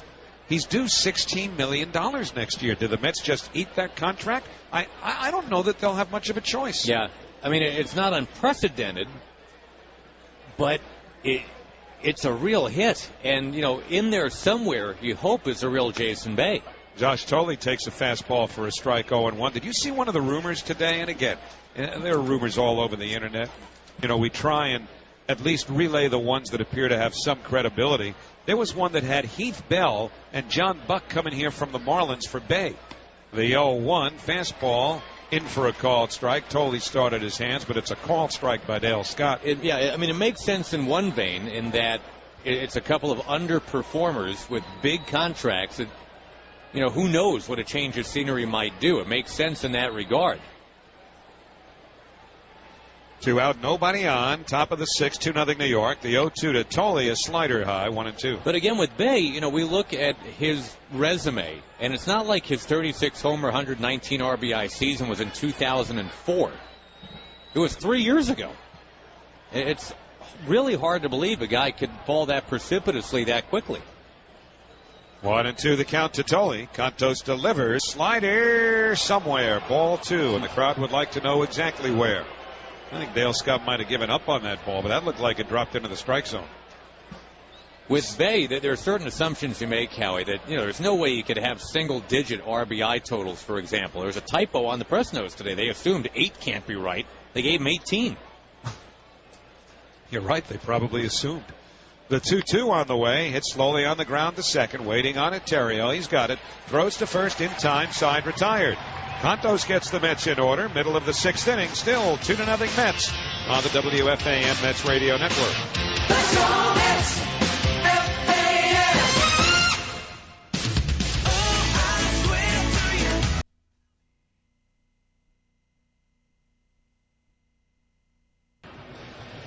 We head to the bottom of the 6th inning. Mets leading 2-0. The out-of-town scores brought to you by Prudential. Bring your challenges. Milwaukee clobbered Houston. Who hasn't? 13-4.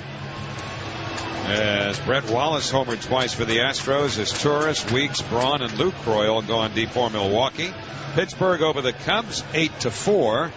But Cincinnati also won, beating San Diego 6-4. And so, in the National League Central, Cincinnati remains 3 games up on the Pirates. Here is Ryan Terrio to lead off, right-hand batter. First pitch by John Neese is taken low and inside. A cutter, 1 ball and no strikes. Terrio struck out, and then David Wright made an excellent play, taking a hit away from him in the 3rd inning. Outfield straightaway against the right-hand batter. 1-0 fastball down the middle for a called strike. It's 1-1.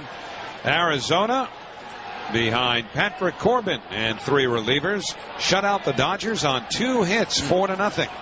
The Diamondbacks having quite a time with the Dodgers. 1-1 curveball foul down the first base line. And the count 1 ball and 2 strikes. That's 3 in a row now. And Arizona could get to within 2.5 of these Giants if everything stays the way it is right now. Arizona now 4 games, actually 3 games over 500. The 1-2 on the way. Fastball in there. Strike 3 called. John Neese picks up his 5th strikeout. Second time he's gotten Terrio looking.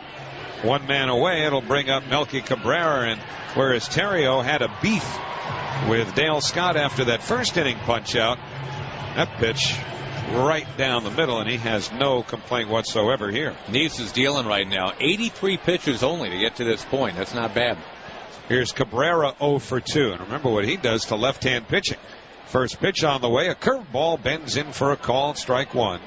Cabrera coming in, hitting .421 against lefties.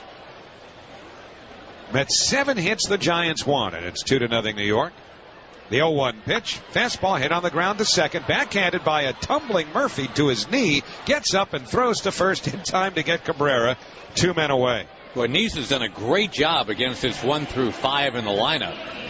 Blanco's 0 for 2. Terrio's 0 for 3. Hasn't gotten the ball out of the infield. Cabrera 0 for 3. Hasn't gotten the ball out of the infield. Posey hasn't gotten a hit. Pence hasn't gotten a hit. Well, we've talked about the Mets needing to occasionally challenge John Neese. And, here's another example of Neese responding. Because they got on him a little bit after his last outing, particularly on the throwing error he made. Pitch to Buster Posey, a fastball in for a called strike, 0-1. That was with the bases loaded on a ball that he had no chance to throw a runner out on it. It wound up going for 3 runs. The 0-1, low inside, 1-1. David Wright was actually yelling at Neese to eat it, meaning just put it in your pocket, don't throw, but something came over Neese. He threw it away, and 3 runs came home. The 1-1 on the way. Fastball hit deep to left field. If it's fair, it's gone, and it is a home run. Buster Posey hits one on top of an ambulance behind the left field wall to the right of the foul pole. For Posey, his 14th home run of the year. The Giants are on the board, and the Mets lead is cut to 2-1. Well, that's why it's imperative to keep Cabrera off base, because you got the home run hitters coming up after that, Posey and Pence. And Buster Posey gives the Giants catchers now, Howie, a combined 78 runs batted in. Mets catchers combined have 27. That ball fair by about 6 or 8 feet. And here's Pence, and he chops one to the left side. Right lets it go for Tejada. Ruben fields it, throws out at first base. Close play, but Pence is out, and that retires the side. 1 run, 1 hit. The homer by Posey. Nobody left. And at the end of 6, it's the Mets 2, the Giants 1 on the WFAN Mets Radio Network.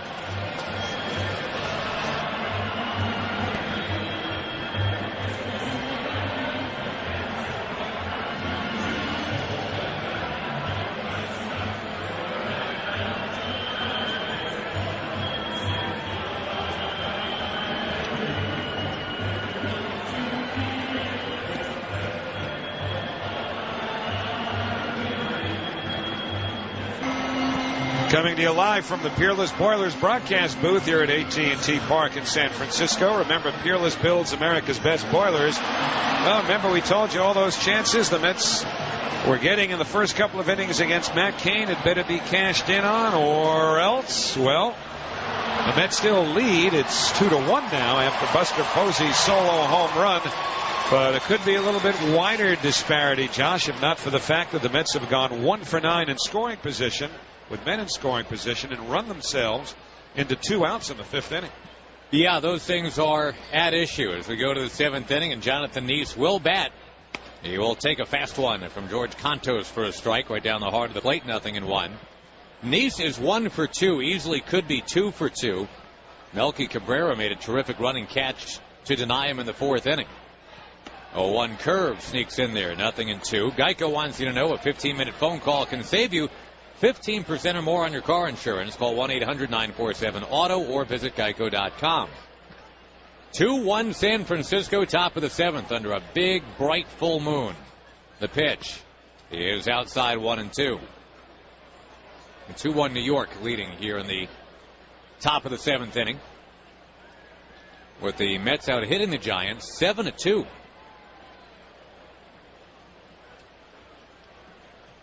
The kick, the 1-2 pitch. Swinging a shot foul to the third base side. Against George Contos, former Yankee prospect, former Northwestern Wildcat. Oh, there you go, plug in Northwestern again. Well, you know what, though? A guy that went 2-10 for Northwestern and still got drafted. They loved his arm. The 1-2 curve hangs high. 2 balls, 2 strikes. So you got no run support, huh? Well, something like that. Interesting guy. Kontos was under the care of his Greek-born grandparents his first 7-8 years that he was alive. 2-2 pitch. Bouncing ball towards second base. Gathered in by Terrio. Throws out Jonathan Neese very easily for the first out. Anyway, his grandparents basically spoke no English, just Greek. So while his actual parents were busy working, his mom working 2 jobs, his dad working 2 jobs, Kontos says, I spoke Greek way before I could speak English because the grandparents were always babysitting him. And even when he started going to school after regular school in Chicago, he would go to Greek school 3 times a week for 3 hours a day to learn the language and learn the culture.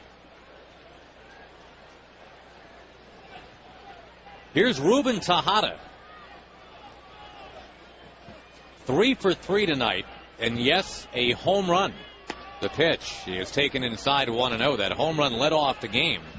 First time in 12 years, we are told, a Met has led off the game in San Francisco with a home run.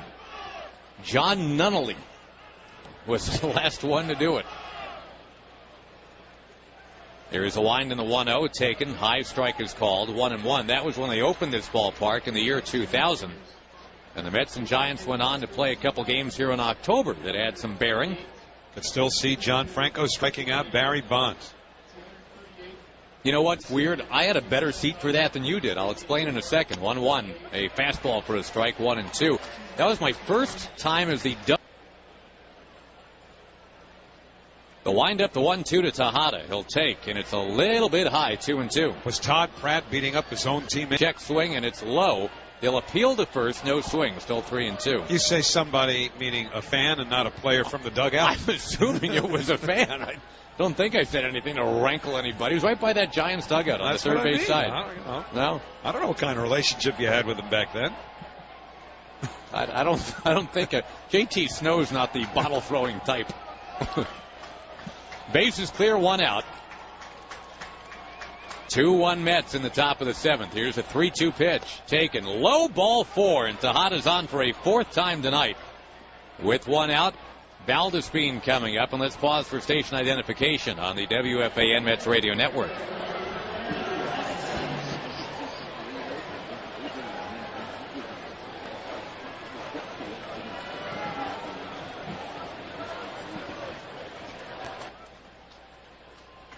With Howie Rose, Josh Lewin in San Francisco, the Mets holding on to a 2-1 lead, trying to take a 2-1 lead in this 4-game series.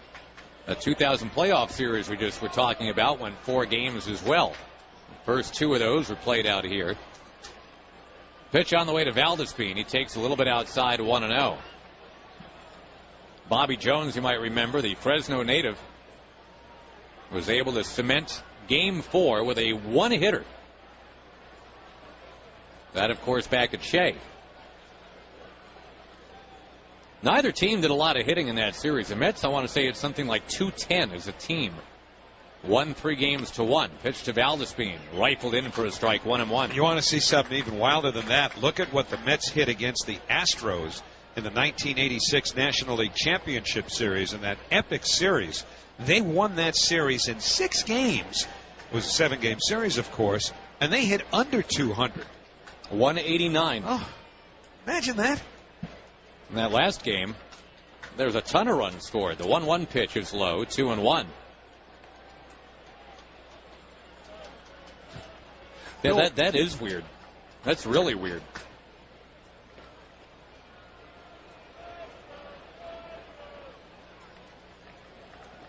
Not a lot of runs being scored tonight. 2-1 Mets. Their runs came in the first and the second. And Valdespin 0 for 3 so far, with Tejada leading off at first.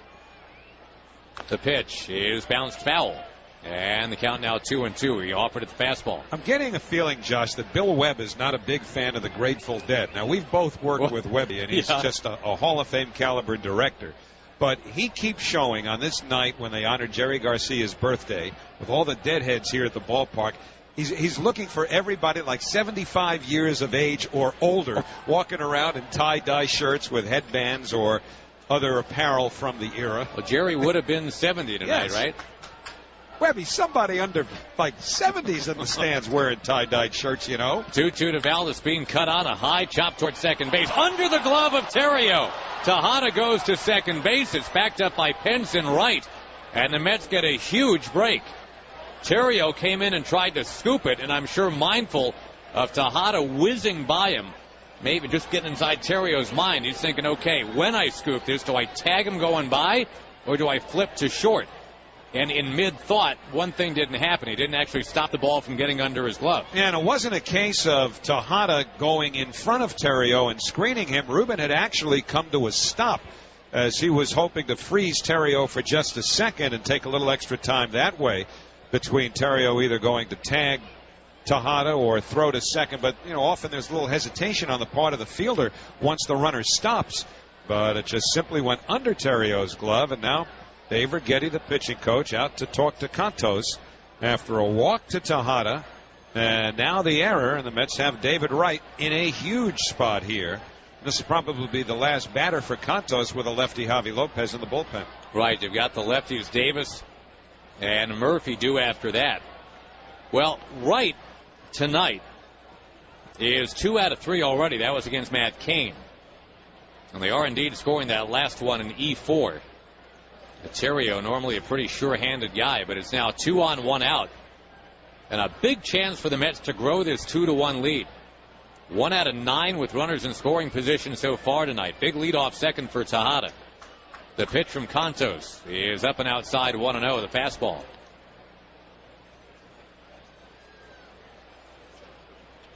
David was expected to be the starting all-star third baseman, but these fans here in San Francisco voted Kung Fu Panda into the game ahead of him.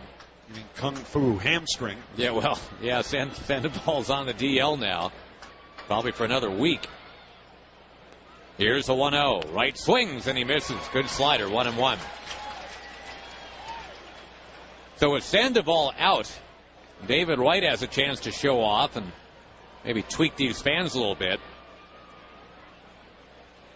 199 career home runs in the big leagues for David Wright.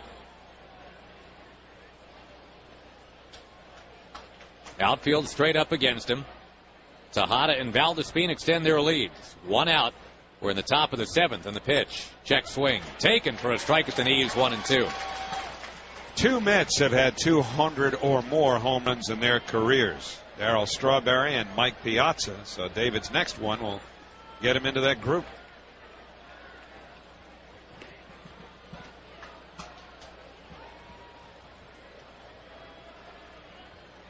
Two to 1 Mets in the 7th inning after a tough 4-1 loss last night. Here's the rock and the 1-2 pitch taken low. 2 balls, 2 strikes. Just about every other game is done. The one in Arlington, Texas tonight must have been an all-timer. The Angels scored 3 in the top of the 10th, and the Rangers have now scored 4 to win it in the bottom of the 10th. 11-10. Got a rain-delayed game in Denver right now. The Cardinals beating the Rockies 6-5. Right here, 2-1 Mets. Check of the runner off second. 2-2 pitch. Low in the dirt. 3 balls, 2 strikes. Well, considering Ike Davis has been cold, I mean, they got a couple of ways to look at it, because Ike had one well-hit ball the other way his last time up, walked a couple of times. You know they're going to bring in the left-hander Lopez to face Davis. I'd be inclined to send the runners here. Now, the Mets have already run into an out trying that tonight. Let's see how they play it. Going to ask Wright to make some contact. If indeed you're sending Tejada and Valdespin. On 3-2. No sign of running yet. They're staying put. The pitch taken low, ball 4. Everybody moves up 1. Well, the error to Terrio is huge. Bases loaded. Davis coming up. And Bruce Bochy coming out to make the move. As the Mets will try to build on that 2-1 lead. This call to the bullpen brought to you by the New York Lottery.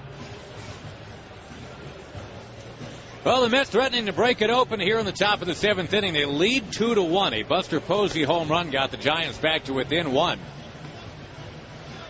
Now that David Wright has walked, you've got Tejada at third, Valdespin at second, Wright at first with just 1 out in the inning, and Ike Davis, who is 0 for his last 14, a chance against Javi Lopez. Last year, so tough against lefties, allowed 1 extra base hit to a lefty the entire season. That was a Blake DeWitt triple in a game the Giants were already trailing 8-2. It didn't matter. This year, 46 games, he's got a 3.22 ERA. And he's in here to face 2 guys, Davis and Murphy. Infield at double play depth. Ike has walked twice tonight. That was against the starter, Matt Cain. Mets leading 2-1. And here's a pitch from Lopez, taken outside. A backhand stab by Posey, 1-0. Cain went the first 5 innings tonight. They got an inning and a third out of Contos.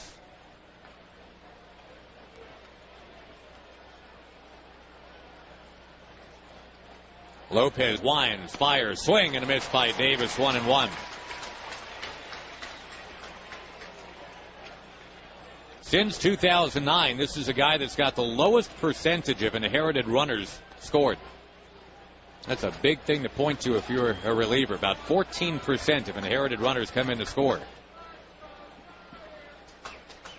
Bases loaded, 1 out. 1-1 to Davis. Here it comes. Swing, bouncing ball towards short. Towards second for 1, on to first base. 2, the double play.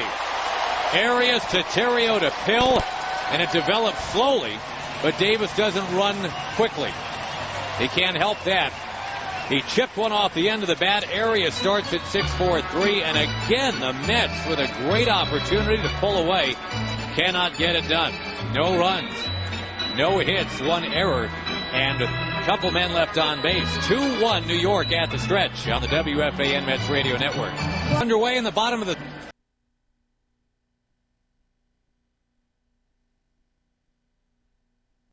in the bottom of the 7th, ball 1 to Marco Scutaro is down too low from Jonathan Neese. Yes, the Mets are leading 2-1. We lead with the good news. Pitch is high, 2-0. The bad news, well, pick an inning, and the Mets could have had more than 2 runs. Last inning, boy, you really got hurt by that. Next one in for a strike on the outside edge, 2-1. After Neese had made an out to start the inning, you're looking at bases loaded, 1 out. 2-1 pitch, cranked towards third, but there's David Wright in on the grass to pick it up on a hop, throws out Scutaro, 1 away on a hard hit ball.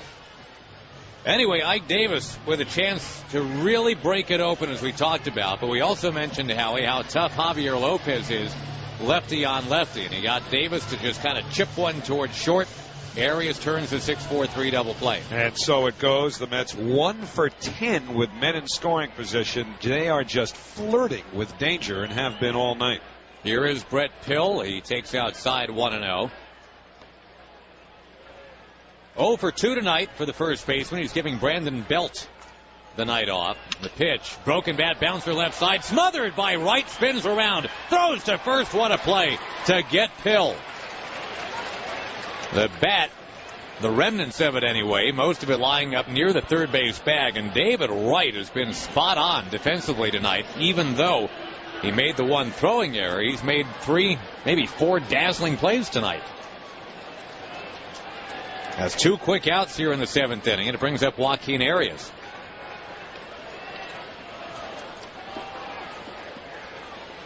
The Mets have stranded 8 tonight. Pitch to Arias, the inside corner for a strike, but also the Mets have hit into a couple double plays. They've run into a double play. Here's a swing and a bouncing ball, foul near third. Now caught stealings, double plays. Howie mentioned the 1 for 10 with runners in scoring position. It's conspired to keep this a close game on a night where the Mets have outplayed the Giants. The 0-2-2 out pitch, bouncing ball, foul near third again. Another good job by Neese with that cutter. He is really getting in on the hands of Joaquin Arias and tying him up. Clay Hensley, the right-hander, still throwing in the San Francisco bullpen. And it looks like Angel Pagan has come out on deck.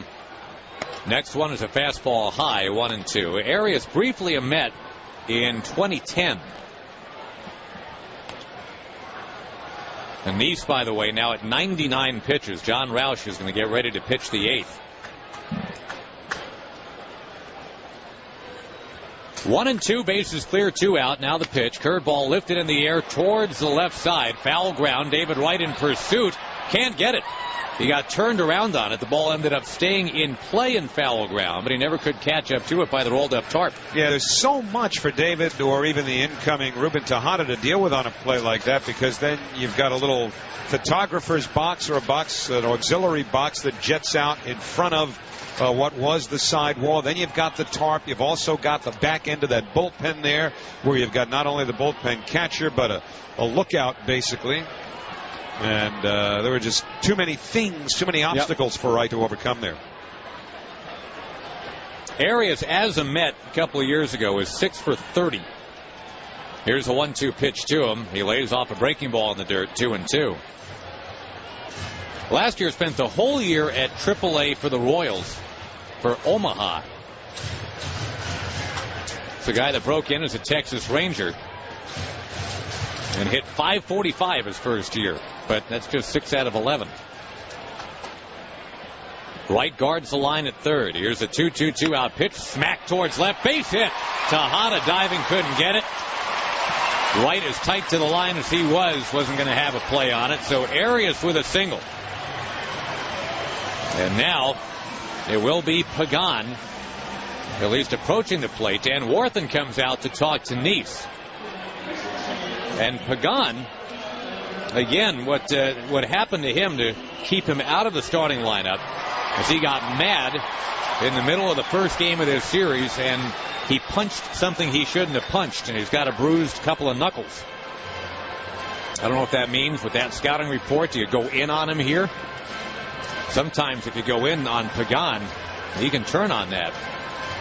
I'm just amazed at how many, and I understand the immediate frustration that sometimes makes you vent in a way that you know you shouldn't, but we just talked about Ryan Sweeney punching a dugout door, breaking a pinky. He's out for the year.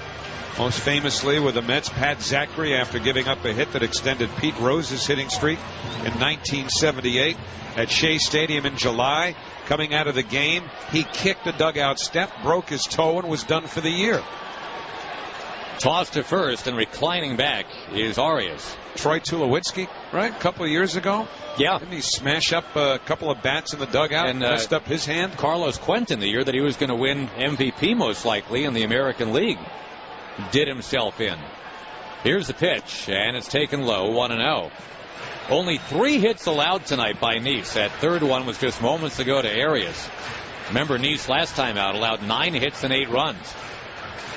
Mets leading 2-1. We're in the bottom of the 7th, and the speedy Joaquin Arias walks the lead off at first.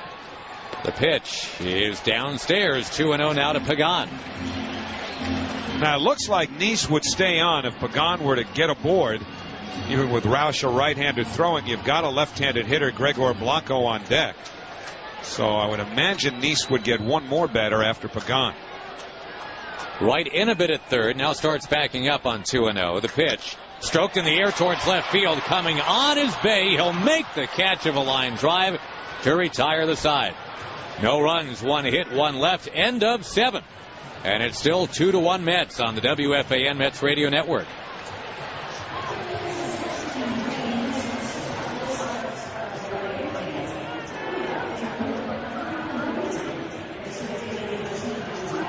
New York's premier personal injury firm reminds you this copyrighted broadcast is presented by authority of Sterling Mets and may not be reproduced or retransmitted in any form.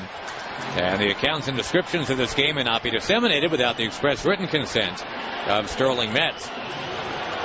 Clay Hensley comes on to pitch now. The Mets leading 2-1. The Giants have been the gum stuck to the bottom of the Mets shoe here all night. They just can't get rid of these guys. And the Mets have been their own worst enemy at times. Hitting into double plays, making outs on the bases, but they've got the lead and would appear they'll be turning it to the bullpen to get the last 6 outs.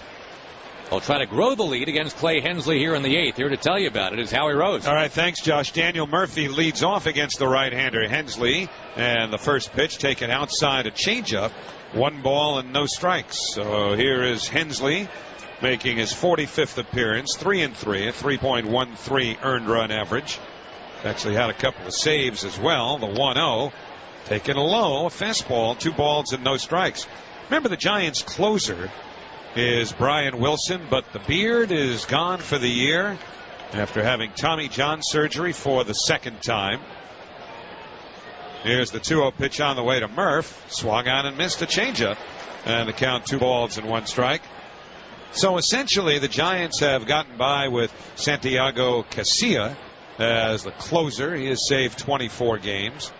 Sergio Romo has 5. He was touched up by the Mets in the first game of this series. 2-1 pitch, taken high, a slider, 3 balls and 1 strike to Murphy, who is 0 for his last 10. He's got Jason Bay and Mike Baxter behind him. And now it is Tim Burdack throwing in the Mets bullpen. So 3-1 the count. The pitch, swing and a fly ball foul down the left field line out of play. Full count now to Murphy as we come to you live from the Peerless Boilers broadcast booth. Remember, Peerless builds America's best boilers. We'll also check the out-of-town scores. Brought to you by Rally BMW. BMW makes the car. Rally makes the difference. Visit them at rallybmw.com. Payoff pitch to Murphy. Low, ball 4. He walked him. Looked like a slider from Hensley, and the Mets get the leadoff man on here in the 8th inning. And Jason Bay will be the batter with the Mets looking for some insurance. Almost wonder now the way Bay has struggled. Do you just bunt him here? You try and just get that insurance run to second? I think I would. Yeah, and the game situation calls for it too, quite honestly. I know you're trying to get Jason Bay going. I know it's the guy that in the past has done some great things, but I think it aches for a bunt right here. Now the third baseman Scudero is back, not expecting it. And the first pitch shows no inclination to bunt. Takes a fastball outside for ball 1. He's got 1 bunt since 2004. He had 5 with the Pirates in 2004 before he really started getting going as a power hitter. But 1 sac bunt since then. And 1 hit in his last 29 at-bats. A throw to first. Murphy dives back in. You know, sometimes managers will take a struggling hitter and put the hit and run on to force them to be more disciplined at the plate. And that's an option here, too. Murphy stretches out a pretty good-sized lead at first base. 1-0 the count. Murphy runs. The pitch swung on and missed. Throw by Posey. Not in time. It's a stolen base. So, yeah, Terry Collins did put the hit and run on, and yet Jason Bay swung and missed to the pitch. Well, at least Murphy had such a great jump. And Bay, you could tell, was trying to go to right field because there was that big vacated hole just sitting there for him. But he wasn't close to making contact. Murphy got such a great jump. Posey's throw wasn't close to getting him. And that's the key, that jump, because, you know, had he gotten even a pedestrian-sized jump, he probably would have been thrown out. Sitting duck at that point. So here goes again. 1 for 10 with men in scoring position. Mets have left 8 on through first 7. Now they've got a runner at second. Nobody out. 1-1 to Bay. Hensley deals a breaking ball outside. 2-1. Nobody throwing in the San Francisco bullpen. The other lefty they have up there, or out there, available, is Jeremy Affeldt, who's pitched so well against the Mets, including for 2 innings last night. Maybe those 2 innings would preclude him from pitching tonight. 2-1 to Bay. Outside, ball 3.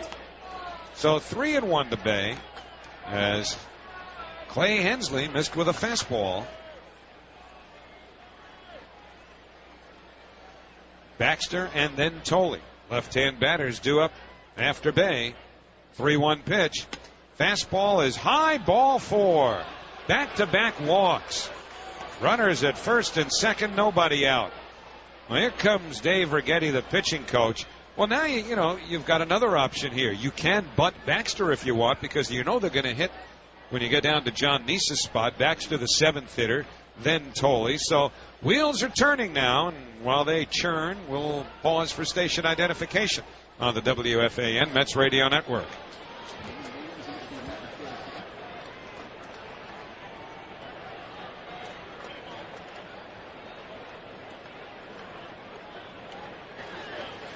Howie Rose, Josh Lewin with you in San Francisco. 2-1 Mets. Back-to-back walks to Murphy and Bay. Have runners at first and second, nobody out. And these walks are not an aberration. It's 22 walks now in 37 1/3 innings given up by Clay Hensley. And Mike Baxter will be the batter, and let's see if he's bunting here. Again, those scores: Milwaukee beat Houston 13-4. Pittsburgh over Chicago 8-4. Arizona behind Patrick Corbin shut out the Dodgers on 2 hits, 4-0. Phillies beat the Nationals 3-2. So Scudero is going to start in tied at third. Same for Pill at first, and Hensley wheels towards second without making a throw, and Baxter giving nothing up. The more I think about it, the more I like the bunt here. Tolley making contact of late on deck. And then a pinch hitter for Nice. Right. And you don't want Tolley hitting into a double play with that contact. Baxter squares, pulls it back, and takes a fastball outside, ball 1. Yeah, get those runners to second and third, and Tolley maybe can just hit a little lazy fly ball somewhere. You get that extra run that you've been craving. Hensley not a hard thrower. Murphy the runner at second, Bay the runner at first. Scudero at third, Hill at first, in on the grass. Baxter squares, pulls it back, takes up high. 2 balls and no strikes, and Hensley can't find the plate. Yeah, 10 balls, 3 strikes. Yeah, and that's got Bruce Bochy talking to himself in that Giants dugout. There's no action in the pen. A couple of guys just leave the Giants dugout as we speak, and they are going to get somebody up as Brad Penny, the veteran right-hander, is trotting down to get loose. Here's the 2-0 pitch. Baxter squares, bunts right out in front of the plate. Foul ball indicated by the home plate ump Dale Scott. Posey came up throwing to third. Would have had Murphy, but that ball with some backspin on it went back to the plate and then foul. And so the count 2-1 on Mike Baxter. Boy, barely foul. You're right. The backspin took it back about an inch and a half. And that was the line of demarcation, home plate. Very close. So 2-1 to Mike Baxter. Tolley swinging a bat in the on-deck circle. See if the bunt's still on now on 2-1. The outfield not deep. They're around towards left. Baxter squares the pitch. Bunted foul again off to the left of home plate. Now it's 2-2, and as badly as Terry Collins wants to stay out of the double play, Baxter hasn't really shown the ability here to get that bunt down, so maybe now you turn him loose with 2 strikes. And he's been great with runners in scoring position this year, by the way. 9 out of 17. Baxter, although only with 68 at-bats coming in, does not have a sacrifice bunt. So now the Giants think it's off. They move the corners back. 2-2 the count. The pitch. Slider inside. Hit him. It hit him. On 2-2, Buster Posey furiously fires the ball back into the Giant dugout, and the Mets have the bases loaded, nobody out, on 2 walks and a hit batsman. That's the most innocent-looking breaking ball, a looping curve, actually, and it just hit Baxter in the thigh. Yeah, he just stood there and took it. That's not a bad idea. Wasn't going to hurt. Just kind of flipped up there. The old Justin Turner trick. He's a specialist at that. So the base is loaded, nobody out, and here's Tolley. Infield comes in. First pitch, fastball, high, ball 1. So here's Clay Hensley now, coming out of the bullpen to try to keep this a 1-run game. He's thrown 17 pitches. 12 of them have been out of the strike zone.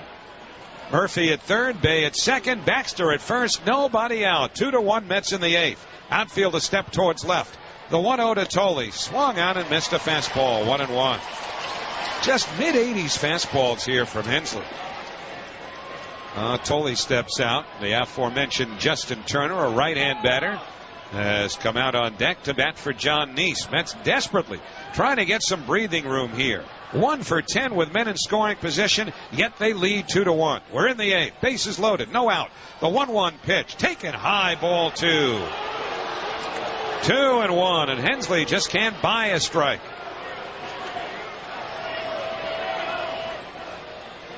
Well, the Mets hit Hensley pretty decently last year when he was with the Marlins. A lot of people did. His ERA last year was 5.2. 2-1 the count. Now the pitch. Fastball pulled on the ground towards first. Backhanded by Pill. Fires home for the force. Posey throws to first and it hit Tolley. Caroms into right field. Murphy has scored. Are they going to call interference on Yes. the runner? Yes, they are. They're going to say evidently double play that Tolley was running in or outside of that runner's track when the ball hit him. It's the call they did not make on J.C. Martin. So there will be 2 out. Terry Collins is out arguing now with the home plate up Dale Scott. Tolley, in total disagreement, has his hand on his hip. He pulled the ball down to first. Hill immediately came home for the force.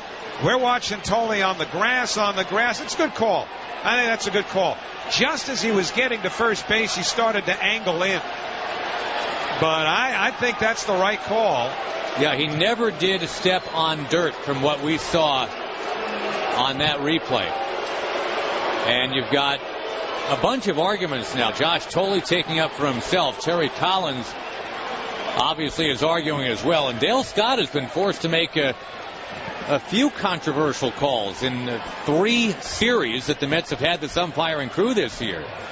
And now now Justin Turner is going to bat for John Neese. The Mets 1 for 11 with men in scoring position. Still 2-1 New York. 2 out now in the 8th, and here's Turner. First pitch, curveball, and that's in for a called strike, 0-1. Justin Turner had 2 for 3 as a starter last night. Came off the bench and doubled home a run in the 8th inning on Monday night. Turner batting .289 on the year. Runners lead second and first. The 0-1, the runners go. The pitch taken for a strike. Posey throws to second. Safe at second base is Baxter. that's only the second double steal that the Mets have pulled off this year. And boy, you talk about keeping your foot on the gas pedal. The Mets have been running in the outs all over the place tonight. And if Posey throws a little bit quicker, and maybe even if he throws to third, that would have been 4 outs on the bases for the Mets tonight. But instead, they pull off the double steal, and now, well, they've got 0-2 on the scoreboard. Terry Collins wants clarification. Is it 1-1? Should be 1-1, right? Terry was just asking the same thing in the dugout. I think it is 0-2, though, because he called that pitch. You know, Dale Scott's got that very late call. Yeah. He called that a strike. So it's 0-2 to Turner. Runners lead second and third, 2 out of the 8. Hensley deals. Fastball outside and high. 1 ball and 2 strikes. The Mets have 2 runs on 7 hits. They had the bases loaded, nobody out in this inning. A double play, somewhat controversial, but again the right call because Turner was called for interference. Now second and third, 2 out. And the 1-2 pitch to Turner way outside, a fastball. 2-2. Josh Tolley, the runner at first base, or going down the line at first, had the ball hit him on the return throw by Posey. So Tolley was out on the interference. Bay, the runner at third, Baxter at second. They play Turner to pull in the outfield. Hensley rests the glove against his left thigh. Brings the hands together. Here's the 2-2 to Turner. Breaking ball. Did he hold his swing? They check it first. No swing. Says first base, I'm Dan Isonia. Boy, listen to these fans, and Bochy is just snapping in that dugout, hollering out at Dale Scott, and maybe the first base umpire as well. Well, you got both managers that are really hot right now. Terry Collins not so much on the call of the interference, I think, as he is frustrated by his team's inability to get a big hit tonight. They lead 2-1. There's 2 in scoring position. 2 out, top of the 8th. 1 for 11 with men in scoring position. Turner trying to improve it. 3-2 the count, the pitch. Breaking ball outside, ball 4, and the bases are reloaded. This is some kind of inning here with 3 walks and a hit batsman, and officially 3 stolen bases and no runs. And that's going to be it for Hensley, who ends up throwing 17 balls against 9 strikes. Well, Bruce Bochy marching slowly out to the mound. He could take a moment here to try and draw the home plate Dale Scott over also, just to perhaps go over a little bit of what happened in that last at bat that he didn't like. However, he won't. Hensley leaves. In comes Brad Penny. And this call to the bullpen is brought to you by Geico. 15 minutes could save you 15% or more on car insurance. Call Geico at 1-800-947-AUTO. The boldness of a redhead. Brought to you by Wendy's Red. Brad Penny, who worked one scoreless inning on Monday night, comes into the game with the Mets leading 2-1. They have the bases loaded, 2 out in the top of the 8th inning. And Ruben Tejada will be the batter, and Tejada grounded into a double play against Penny in that game on Monday night. 11th game for Penny, 0-1 with a 5.02 ERA. He had gone to Japan to start this season, and that ended early and unsuccessfully. And so here is Penny now to face Ruben Tejada. And again, the Mets trying to expand a 2-1 lead. Ruben has had quite the night. He led off the game with a home run against Matt Cain, singled twice and walked. So he's 3 for 3 officially. Penny works from the stretch. The first pitch to Tejada, fastball high, 1-0. Setting the runners, it's Bay at third, Baxter at second, and Turner at first. Penny, the 5th pitcher that Bruce Bochy has used in this game. That's 1 for 11 with men in scoring position. Penny to the belt, delivers 1-0. Fastball in for a called strike, 1-1. That play at first, by the way, after Pill threw the ball home for the force, and that was the out on Murphy. The return throw, which hit hit Tolley, was intended for the second baseman, Terrio, who was covering first base. So officially, that goes into the book as a 3-2-4 double play. 1-1 to Tejada. Penny checks the runners. Now the pitch. Breaking ball outside, ball 2. He barely missed with a slider there, and the count 2-1. Well, it's been a huge night for Tejada, and nothing bigger than the leadoff home run. That's the difference in the game. His first home run since 2010. 2 more singles. After that, his average now at .320. Penny comes set. Runners lead from all 3 bases. 2-1 pitch. Fastball hit on the ground right side. Smothered by a diving Terrio. Throws to first in time. Side retired. Incredibly, the Mets come up empty in the 8th inning. They had the bases loaded, nobody out. In the end, no runs, no hits, no errors, and the Mets leave them loaded. They are 1 for 12 with men in scoring position, and yet in the middle of the 8th inning, it's the Mets 2, the Giants 1 on the WFAN Mets Radio Network. The boldness of a redhead. Brought to you by Wendy's Redhead Roasters Coffee. Hey, Todd. Dude, your hair is in my face. Oh, don't like redheads? You're not a redhead. Not on the outside, but since I tried Wendy's Redhead Roasters Coffee on the inside, I'm a bold, fiery redhead. So what's next, Mr. Boldness? Buying a boat. What's bold about a boat? I can't swim. Wendy's Redhead Roasters Coffee. Roasted with high-intensity heat and fresh ground in store for bold, delicious flavor in every cup. At participating Wendy's. And now you can try Wendy's new Redhead Roasters Coffee for free. Now through August 15th, visit any participating Wendy's restaurant in the New York tri-state area for a free small original Redhead coffee or a free small iced coffee. Perk up your afternoon with a refreshing caramelized coffee and come back tomorrow for a cup of fresh ground original Redhead coffee. Offer is valid for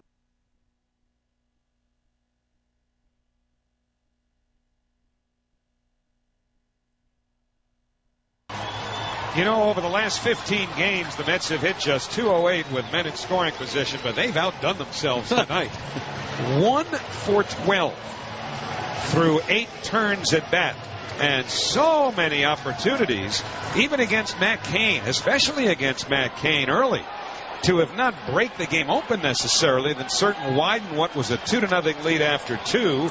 Well, it's 2-1 going to the bottom of the 8th, and here comes the bullpen. Tim Burdack will be the first man out to face left-hand hitting Gregor Blanco. Blanco 0 for 2 of the walk. First pitch, slider in for a called strike. It's 0-1. 150-something is what the opponents are hitting against Burdack when they're batting left-handed, and that's why you want him here. You've got John Roush ready, maybe for the rest of the inning. This could be an old-fashioned one-and-done for Burdack, and we'll recap briefly in just a moment exactly what the Mets have not done tonight. Here's the 0-1 to Blanco. Low outside, a slider, 1 ball and 1 strike. I'll spare you the innings, Howie, where it's 2 on, 1 out. That's pedestrian. Let's just talk about 2 on, nobody out in the 3rd. Didn't score. It was bases loaded, 1 out in the 7th, didn't score. And then the pièce de résistance was bases loaded, nobody out last inning, and they did not score. 1-1 to Blanco. Inside, breaking ball, 2 balls and 1 strike. And that one was an all-timer. 3 walks and a hit by pitch. 3 steals in the inning. That's almost impossible not to score a run. But they pulled it off, and now the bullpen's going to have to get this one home. I'll also give you the Geico pitching line for John Neese. 2-1 pitch, ripped deep down the right field line, but foul. Another breaking ball. That's all Burdak's thrown here in the count 2-2.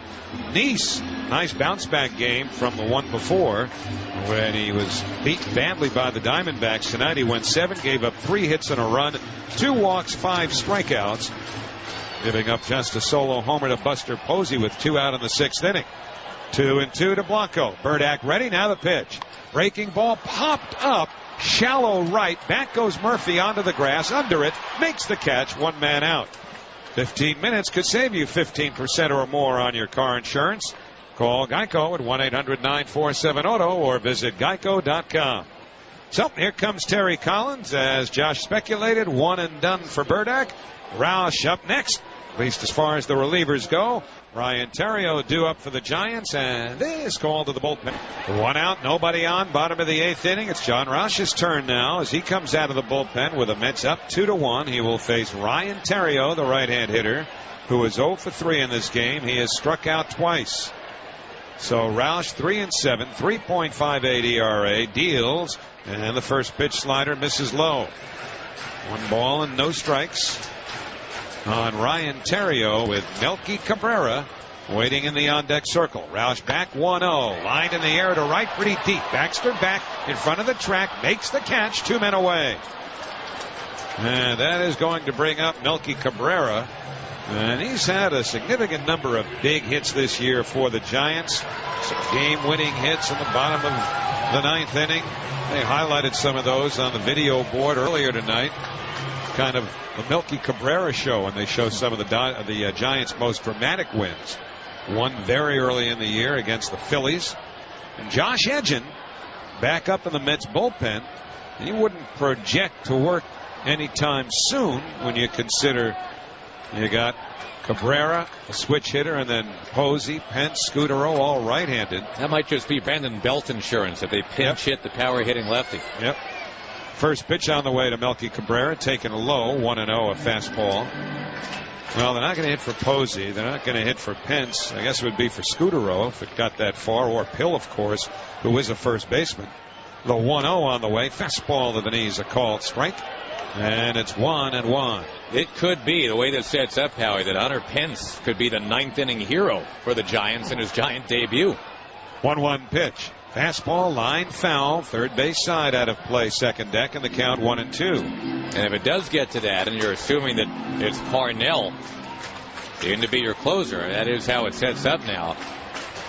Well, the Parnell versus Pence thing, we actually saw that have a kind of a scary end in a game in Philadelphia earlier this year, but maybe it won't get to that. Maybe the Mets will even pad the lead. They've had numerous chances to do that tonight. 1-2 to Cabrera, line foul again, third base side into the second deck between home and third. Well, what will really be interesting is, if Roush can get this inning over with here, Parnell would start the 9th in all likelihood, but that doesn't mean he'd finish it, right? Depending on matchups. Terry Collins is not worried about saves. The 1-2 on the way, taken low, a fastball, 2-2, or more accurately, who gets the save. If he's got a mix and match within an inning right now, he's going to do it, especially because Josh Edgen has grown significantly in stature here over the little bit of time he's been up. 2-2 pitch, chopped towards second. Murphy waited, now moves in a step, fields it, throws, in time, side retired. Giants go in order, and at the end of 8, it's the Mets 2, the Giants 1 on the WFAN Mets Radio Network.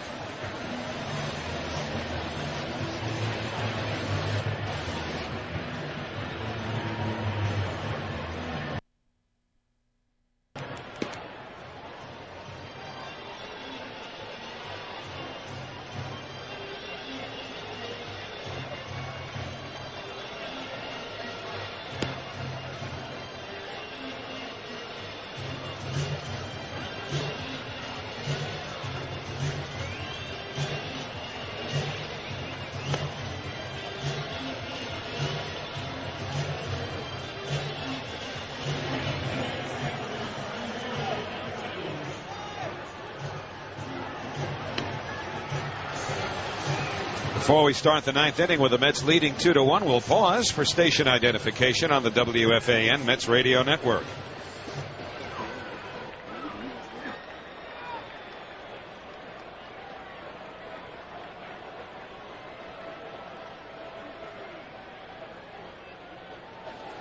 Howie Rose, Josh Lewin with you here in San Francisco. Well, if you've strictly been listening to this game, I hope we've done it justice, because it really has to have been seen to be believed. All the chances the Mets have failed to capitalize on, yet they lead by a run. Valdespin leads off, takes the first pitch from Penny, a changeup low, 1-0. Put it this way, Giants pitchers have walked 8 hitters in this game. They've also hit a batter. Mets have stolen a few bases. Giants have made an error. Here's the 1-0 to Valdespin.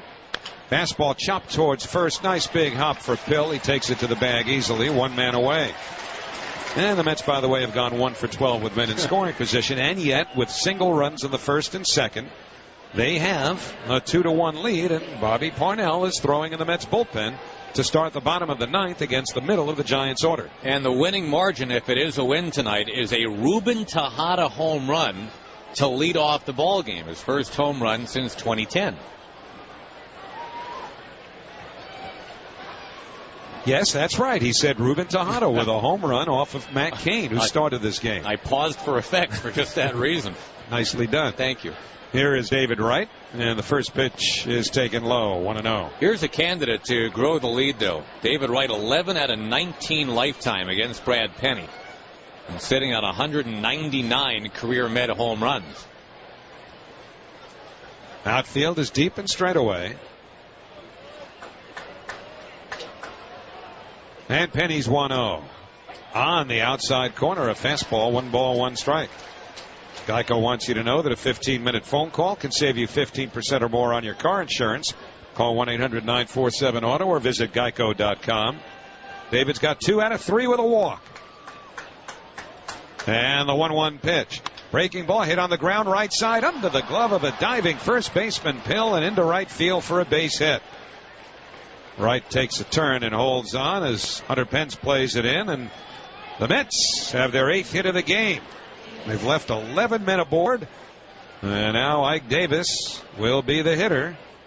This inning belongs to Penny. It may very well be that after pitching 2 innings last night, Jeremy Affeldt, their other lefty in the bullpen, is simply unavailable. Yeah. That's quite possible. And by the way, on that last ball hit off the bat of David Wright, Pill was really flat-footed, Howie, and started that dive way too late. It looked like it when it left the bat. That's a ball that Pill should have had, but he didn't really even come close. So here's Ike Davis. And the first pitch to him. Fastball dribbled up the third baseline. Fair ball down the line, heading towards the Giants bullpen. Right on his way to third. Cabrera up with the ball. Wright will be held at third, going into second, and stopping there with a perfectly placed ground ball double is Ike Davis. And here we go again. Runners at second and third, 1 man out. Well, a little cue shot, and it just hugged the line. And then the race was on. Melky Cabrera, who's been a little bit, well, is Loafy a word? I don't think it is, but he's not been hustling towards a lot of baseballs in this series. He had to get up on that pitcher's mound in the bullpen and make sure Wright wouldn't race all the way around and in. Well, they go ahead and put on Murphy now. Looks like that'll happen. Well, it's the right move. It'll load the bases and bring up Jason Bay, the right-hand hitter. The only left-handed bat that the Mets technically have on their bench belongs to Andres Torres, but it doesn't really look like he's ready to swing the bat left-handed yet. His thumb feels better today. Says he feels great as far as being able to hit right-handed, but we'll see if Terry Collins and Andres Torres are willing to take a chance here. Either way, it looks like Jason Bay, though, is going to bat with the bases loaded, as intentional ball 4 is about to be thrown. There it is. And the Mets have the bases loaded yet again. Well, and for Jason Bay, it is absolutely time. You know what the numbers are. We don't have to go through them. Let's just say they're ugly. If you really need to hear numbers, 1 for his last 29. But he has not driven in even 10 runs yet this year. 1 swing of the bat here, he could get from 8 to 11 just by a well-placed ball in the alley. Hit 1 out. And Boy, you've got the breathing room you need. Penny will work from the stretch with the bases loaded. The first pitch to Bay. Fastball line back to the mound. Grabbed on the fly by Penny. Throws to first. Double play. Unbelievable. They actually hit it hard. It becomes 2 outs. The Mets now 1 for 13 with men in scoring position. No runs, 2 hits, no errors, 2 left. We go to the bottom of the 9th inning. The Mets 2, the Giants 1. We told you, you almost have to see it to believe it on the WFAN Mets Radio Network.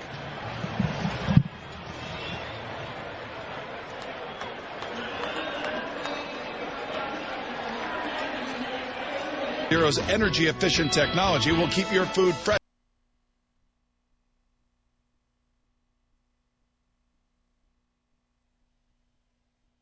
Well, we go to the bottom of the 9th. The Mets leading 2-1.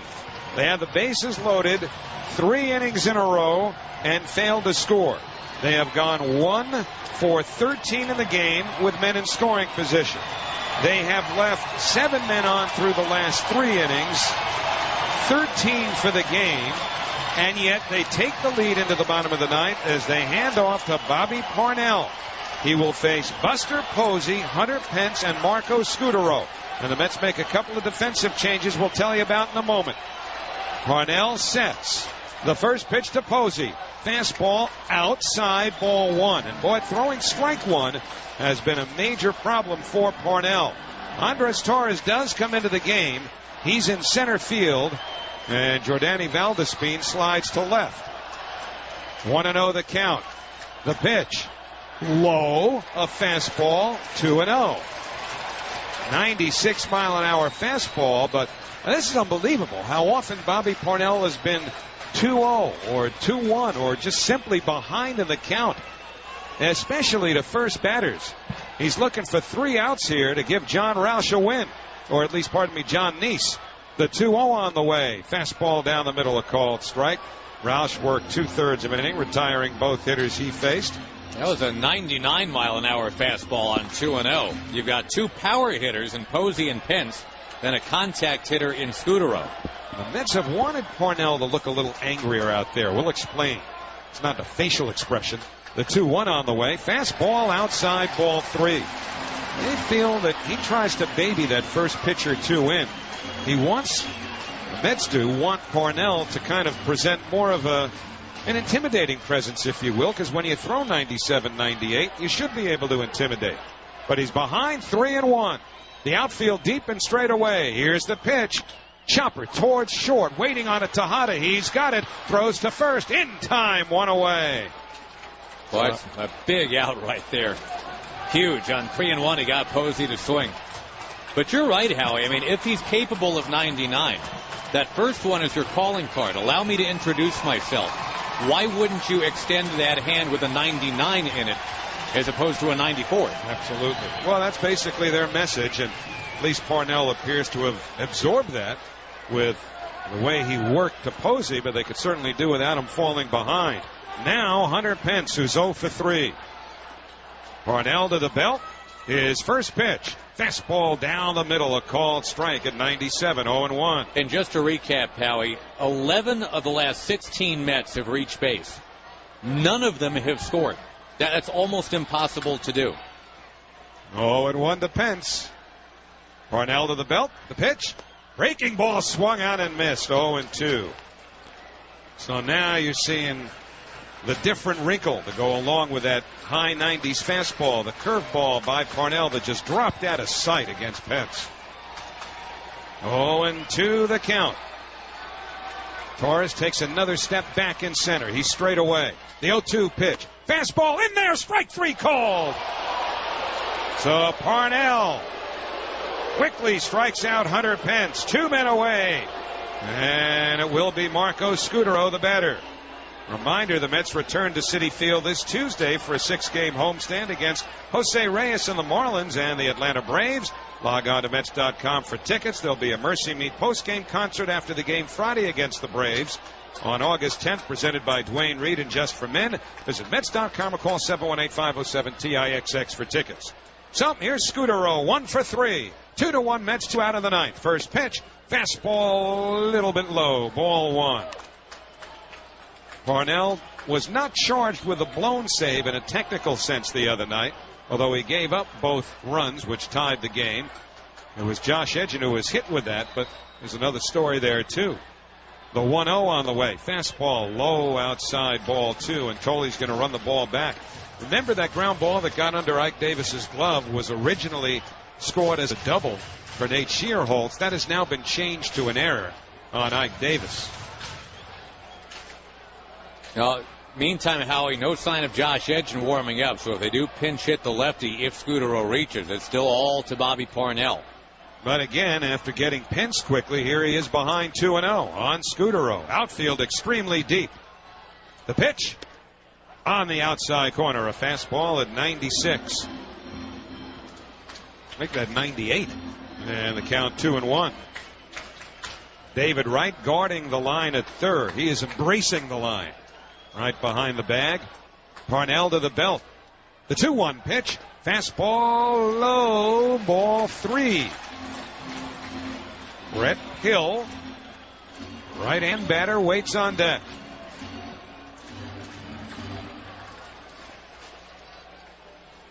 All three outfielders extremely deep and no doubles. Murphy on the edge of the outfield grass at second base. Parnell ready, the 3-1 pitch. Swing and a chopper to the mound. Parnell's got it, runs halfway to first. Underhands to Davis, put it in the books. Somehow the Mets win this game. They beat the Giants 2-1. They won it with outstanding pitching from John Neese and the bullpen on a night when the Mets left 13 men aboard, went 1 for 13 with men in scoring position, and had the bases loaded in each of the last 3 innings and did not score. But they win, and they've taken 2 of the first 3 games of this series. In the 9th inning for the Giants, nothing across. The final score, the New York Mets 2 and the San Francisco Giants 1. Back with more in a moment on the WFAN Mets Radio Network. Let's go Mets! FAN! With the summer. Well, the Mets, despite time after time after time failing to take advantage of opportunities to widen a lead, still beat the Giants 2-1. And, you know, you tend to forget just how good their pitching was in this game, Josh, when you think of all the men they left aboard. But what a great job by everybody on the mound. Yeah, I mean, we'll be cynical in about 30 seconds. Let's first get to the pitching. Jonathan Neese, needing to bounce back after a rocky effort against the Diamondbacks, did exactly that. Wins to go to 8-5.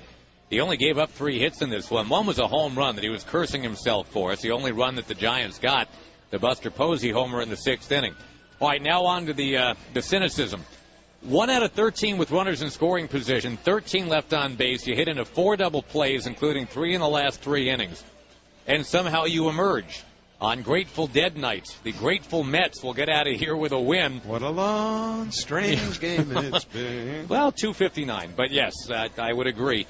The Giants, with multiple opportunities to have this one slip away, never did get to that point. But you know what? They never got a big hit either. They couldn't even get base runners on. In fact, the last 7 Giants were all denied entry to first base. Didn't get a ball out of the infield the last 2 innings. So Parnell saves it. Neese wins it. Matt Cain didn't have it tonight. He drops to 10-4. And in a game that took 2 hours and 59 minutes, the Mets win once again the final. New York 2 and San Francisco 1. New York Mets baseball is a production of Sports Radio 66 WFAN in conjunction with the New York Mets. The executive producer is Dove Kramer, the coordinating producer Vicky Biello. Studio operations by Casey Keefe, Chris McMonigal, and Russell Mathis. And our producer engineer in the booth is the immortal Chris Smachkowski. The next game, Game Time, is brought to you by the New York Lottery. Everyone has a little bit of luck, so play the New York Lottery. Hey, you never know. Game Time tomorrow afternoon against the Giants is 3:45. Mets Extra gets the broadcast underway at 3:05. And so for Josh Lewin and Ed Coleman, I'm Howie Rose. Thanks for joining us. Once again, the final score tonight, New York Mets 2 and the San Francisco Giants 1. Stay tuned now for Mets Extra coming up next on the WFAN Mets Radio Network. New York